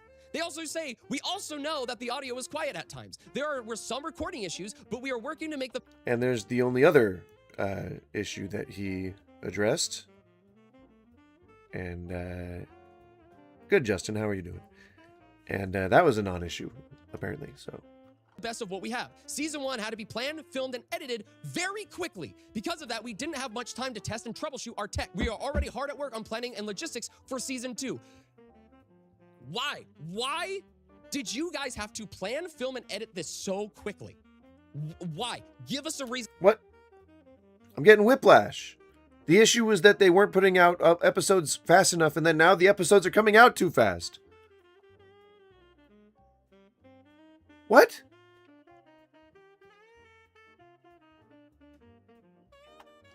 And why that had to be done as fast as possible. From my point of view, we're looking at a business moron who is bad at running business and for some reason or another is crashing out over D&D. He's crying about D&D with a session that he has nothing to do with a group of people that he has no current affiliation with or even seemingly past affiliation with. And he made a video where he's essentially just crying about it. I'm yelling. I am frustrated. This is... Do you want to know why it was so weird that you never saw a receipt from that donation and suddenly they're on vacation? Because I got the receipts. I have the DMs, and if any of these creators decide to try to pull a stunt like this again, I am calling their butts out. I'm yelling. I am frustrated. This is started by a group of short form like this. This is not... It makes me so... You know, it's intense. Do you play D&D? I do not currently. But maybe soon. More around algorithms and numbers and things like that. Just stick to what you're good at. Stick to what you're passionate about. Well, guess what? I'm passionate about this community. Guess what? I'm no longer afraid to tell my truth. I'm no longer afraid. So yeah, he goes on for about a half an hour. What happens if there isn't enough support at the end of their 12 to 14 episodes? We just saw their first... Like that. Like mostly like that. For season 2. Why? Why did you guys have to plan, film, and edit this so quickly? Why? Give us a reason why that had to be done as fast as possible. Because then other deliciously goateed men would complain about the slowness of the release schedule. It seems like, because that's what's happening here. From my point of view, there's no excuse. A few buddies who play, but I never given it a chance. Yeah, I mean, ain't no reason you shouldn't. If you like role playing, even in the bedroom. You roll a D20 for that. You guys just wanted to get the series out because there was hype around it, and you guys wanted to get those views and that ad revenue instead of taking your time to put effort into this series that people donated to. You mean like releasing episodes bi-weekly? I'm just saying. But instead you went, nah, we're going to chase the views. Please explain that to me. But 2 seconds ago, they weren't just chasing the views. 2 seconds ago, they had no idea how YouTube works. This was... what? and snow everywhere for about a week, and then it was gone. Out of those videos, that's what I understood. But instead, they spent 1/3 of their budget for season 1, the one thing that everyone wanted to see, and their how YouTube works. There is so much that I can say just from that one video that is crazy that this is the planned schedule for this. The people putting this on are constantly because you got to post those vids. You got to post those vids. Putting it out like it's gumballs. They're putting it out like it's gumballs at a freaking gumball machine that's broken. You just keep turning the knob and gumballs just coming out. But right? For long videos, for something that's super hype okay. people are excited for, they're doing it every other week. Like, no. If people. And then in the next minute, he says, "Why'd you guys have to make those episodes so quickly?" Scenes, yes, but not for season 1. Not for the season. Plan, film, and edit this so quickly. Why? Give us a reason. Why are you contradicting yourself? As fast as possible. All right, just in general, I don't think I need to tell anyone this, but when you're like trying to make a point and then you contradict yourself, you kind of throw your legitimacy out the window. Like, what? Why? Why contradict yourself? From my point of view, there's no excuse. You guys just wanted to get the series out because there was hype around it, and you guys wanted to get just like you griped about before. Yes. Revenue, instead of taking your time to put effort into this series that people donated to, but instead you went, nah, we're gonna chase the views. Please explain that to me. That's what you wanted. Why build a set? If you that's what you wanted. Action outside. Because outside wasn't an option, you scrapped the entire thing that would make this series unique and so cool. And me so angrier or less angry. I pray and hope we see something like that in the future episodes. Because if not, oh my gosh, what is wrong with you? Why did season 1 have to be planned and filmed, edited so quickly? I understand from a creator standpoint that scheduling between creators is very difficult, but they got 7 creators to figure out a time and scheduled to play D&D in around a month.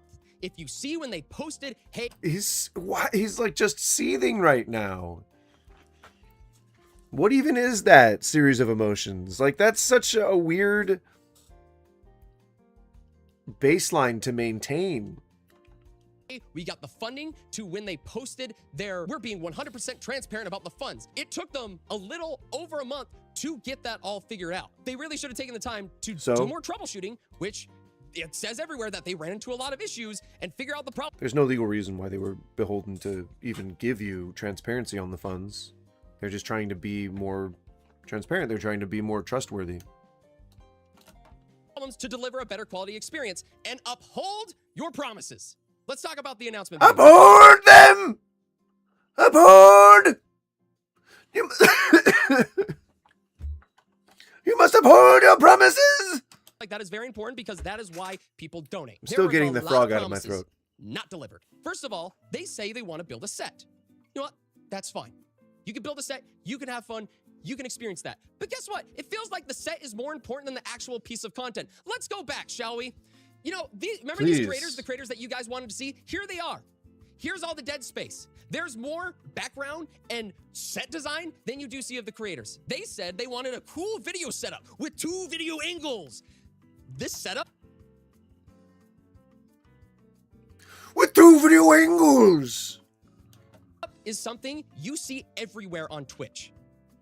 They did not deliver. They felt like they insinuated that we would see the creators do some of their martial fights. Yeah, but how many of those overlays on Twitch with the set design include physical elements that the characters can like interact with? Like what? I maybe I don't watch enough Twitch D&D streams, but I don't think a lot of them do have that. It seems like kind of a real production, almost crazy. Fighting weapons, moves in these videos, and nothing. If they spent more time troubleshooting and planning, this all could have happened, but they rushed it on a $100,000 budget that was funded by fans. Now, where did all of this... Why is his box so small? I'm sorry, excuse me. Excuse my language. I didn't mean to insinuate anything. But why is his, like his box is small? Fuck! Damn it. Like, mine's small, because it has to be. But, like, I'm not filming in my basement like he is. You know, he's got the whole thing to work with. I feel like he's misusing his space. and those that space, that studio is usually probably provided by viewer funds, so he's misusing that stuff allegedly. Business moron. Support money go. The total number that they spent for season 1 was $24,840. $10,698 was for self-service. Yeah, okay. Now that is definitely an allusion to misappropriation of funds. That is not. You're gonna get sued, my dude. You're gonna get sued, my dude. Comments are off, probably.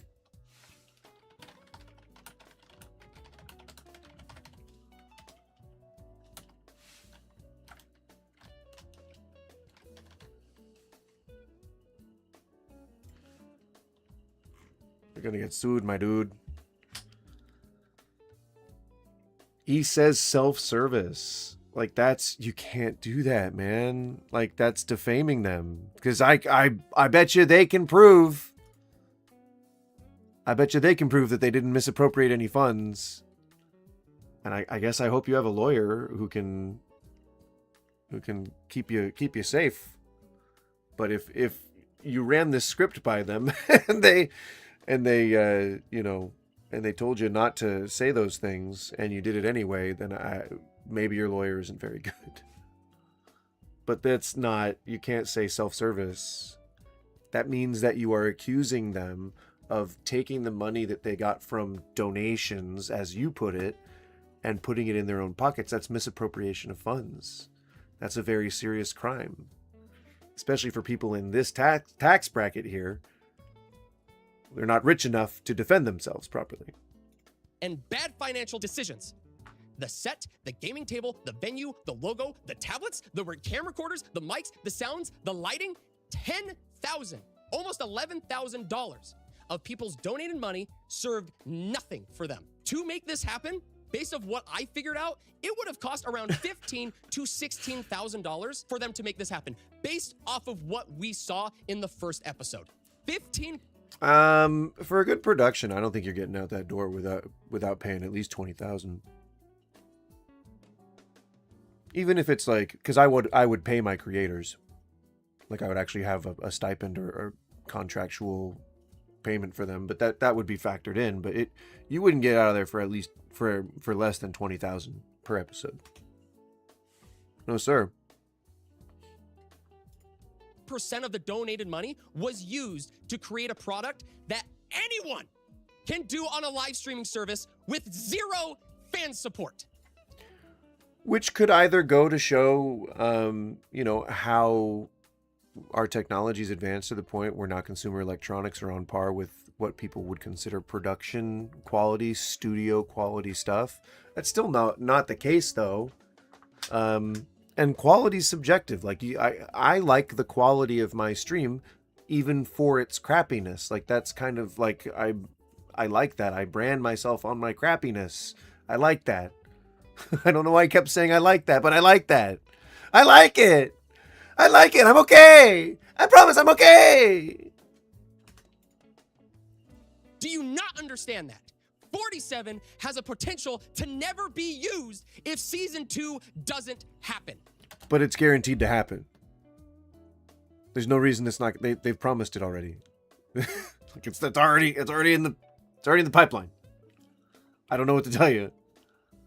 Please take a good look at this number because this is crazy. I feel like this is very important. Please take a good look at this number that I made up. Is this not crazy? Yeah, it's pretty crazy. Probably not the way you want it to be, yeah, but it's crazy. Pretty crazy. Who did donate to this. This is what I want my understanding between me and you to be. If this is what you expected from them, great. I'm glad you're happy, and I hope you enjoy their season. Now, this is just a weird bugaboo, but why would you type out what you're going to say in your script on the screen? Like, people, I don't think a big enough population of the people that watch this stuff is going to be either hearing or sight impaired specifically. Yeah. It feels very strange. One of this production. I hope you have a great time. From what I can tell in the comments, Hope you have a great time. love this dynamic. People are laughing and having a good time, and people are saying this is one of the best things that have come out in recent time. Great. I'm so happy to hear that. I'm so happy to hear that you're having such a great time with it. If you He really sounded like he was telling the truth when he said that. Listen to that tone of his voice. It really sounded very convincing. Stop flying in front of me, flies. People are laughing and having a good time, and people are saying this is one of the best things that have come out in recent time. Great. I'm so happy to hear that. I'm so happy to hear that you're having such a great time with it. If you donated to just get these people together to play D&D or just to support your favorite creators, So happy. great. I'm so I happy. hope you enjoy I'm so watching happy. this I'm so talented group of creators happy. play Yep. together in Great. the same room. Totally great. All the points that I'm Totally making fine. It's with good. the last It's one. great. Now, outside of getting the creators together and being taken care of, if you donated to help with costs for this production and to help them accomplish the promises they made with videos that are still up, you call them out and you let them know. Oh, now we're inviting people to brigade them. See, now that is not good. That is a call to action and could get you banned from the platform entirely. They have massively misused your donations to deliver a beloved. He said misused for the third time. Ooh, buddy, you're gonna get sued, my dude. You're gonna get sued, my dude. Average production for season 1 and are holding almost $50,000 of your donations for a just in case season 2. Nope. Guaranteed. In my cursory research, which is just in the video that they released, but it's okay. In my cursory research, I was able to find out that season 2 is coming. Rather than using it all to make the best Guaranteed. freaking productions with a talented group of individuals for season 1, which was the whole reason for their GoFundMe. I'm done being the nice guy. And Did you hear that? He is done being the nice guy. No more, Mr. Nice Guy. Okay? I don't know where I've heard that before, but sounds familiar. All right? No more, Mr. Nice Guy.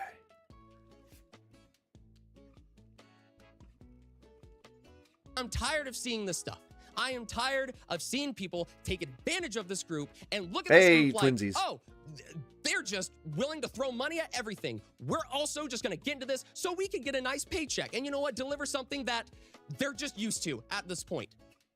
I'm so tired of it, guys.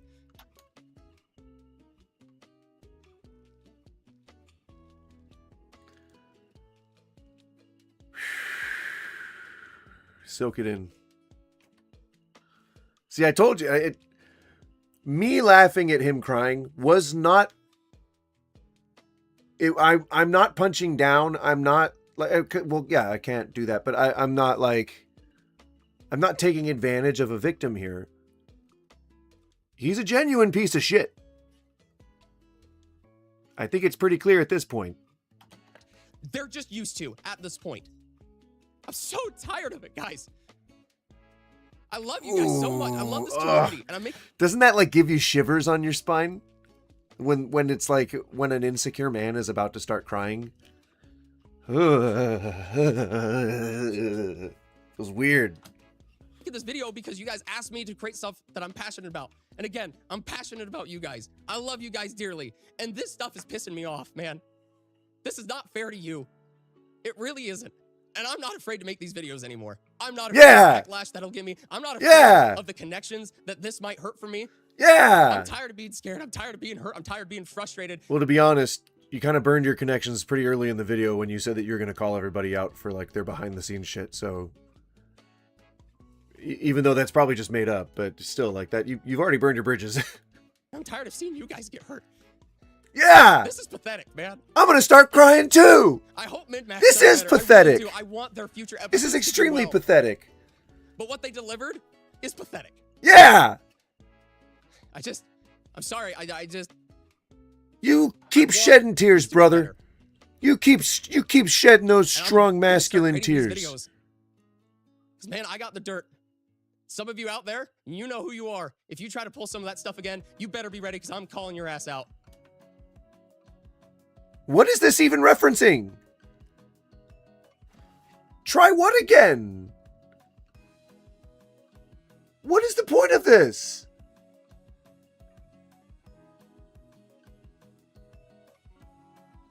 What did people do that have anything to do with this?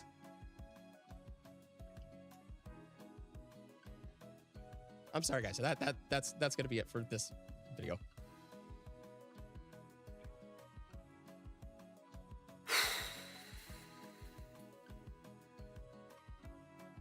Tomorrow, I guess this is probably going to take like 4 or 5 streams to actually get done, but tomorrow we're going to talk more about this. This is like when last podcast on the left did their Jack the Ripper series of episodes. It took like 7 episodes. I don't think that they really anticipated that. But yeah, we're gonna do this responding to the responding to the fucking. Oh my god. Let's just I want to play more of this real quick. The campaign immediately ended before session 1 even started because of that. And he loves his kids. He promises. He loves his kids. 100%. He doesn't. He's not bitter that he had kids. He's okay with it. Now, just a little I'm bit of sure he's okay with it. The He says that it. We're going to be playing in. So the world was created by these things that the people of Element called the Keepers. They are the. What the Looked fuck are like you the doing? Warlock shot an Eldritch Blast and it ricocheted off of the shield and hit him. It's great. As the players are getting to know one another and as they're asking questions to King Rufus on what is a temporary king. He's making all this up. He's just making all this up as he goes. There's no rhyme or reason to it. All of this is just made up. I like legitimately. I'm not, this is not hyperbole. He really is just making all this up as he goes. He's never played a D&D with anybody. Does he have any, the lives? If he has lives, then maybe that's, nope, no lives. Okay. Just never, it's just claiming to be an expert, claiming to be, you said he's a colonizer. Yeah. And how do they go about things? Auric, a little bit of background for Auric. He is a mountain dwarf and he is. How can you have such a cutting voice and still be so boring? How tall is the average door frame?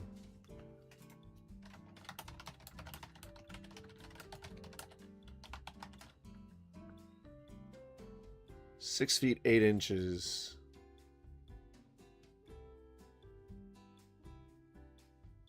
He could be about 6 feet.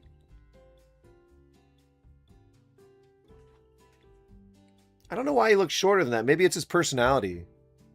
You know, if someone acts like a troll and a goblin, they probably are one. Or they probably like start to physically resemble one. It's like how dogs start to look like their owners. You know? A part of this place.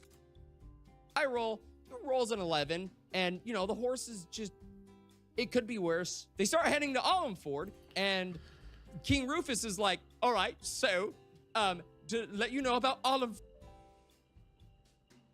Does this not sound like it's being made up on the fucking spot? King Rufus is like, all right, so they start heading to Allenford and King Rufus. He's making it up right there. Like he's thinking it up right there. Is like, all right, so, to let you know about Allenford, it is a literal skeleton of a castle. And I phrased that wrong because my players were like, He had a fucking typo while he was making something up. Sorry, are we staying in an actual, like, skeleton? Is that what you mean? No. Like, it's just, it's a skeleton of a castle. I couldn't think of anything else. I just kept thinking of skeleton because it was the best thing I could describe. This is like somebody's bad improv. Have you ever heard of like dad stand-up? Like where people like do open mics and they try to do stand-up, but it's like terrible. This is like that. I think it's because they just make it up on the spot and he's trying to do that. So That's what they wanted to focus on. And I went, oh, the time goes down. You guys fast travel to all of them for it. Seems you have bested me, barbarian. Go ahead.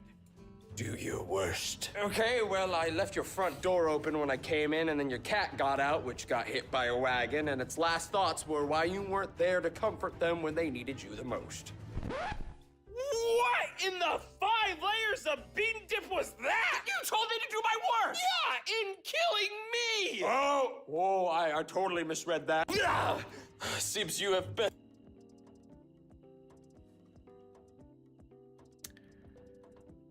Well, there you have it, guys. That's episode 1 of our deep journey into Duke.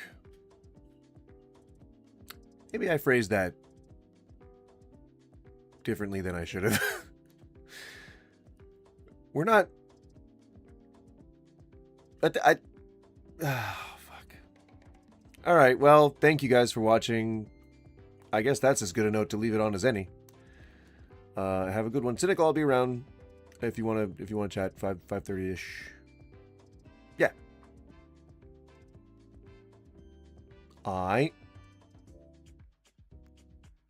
Yeah, we're gonna look at the response video tomorrow.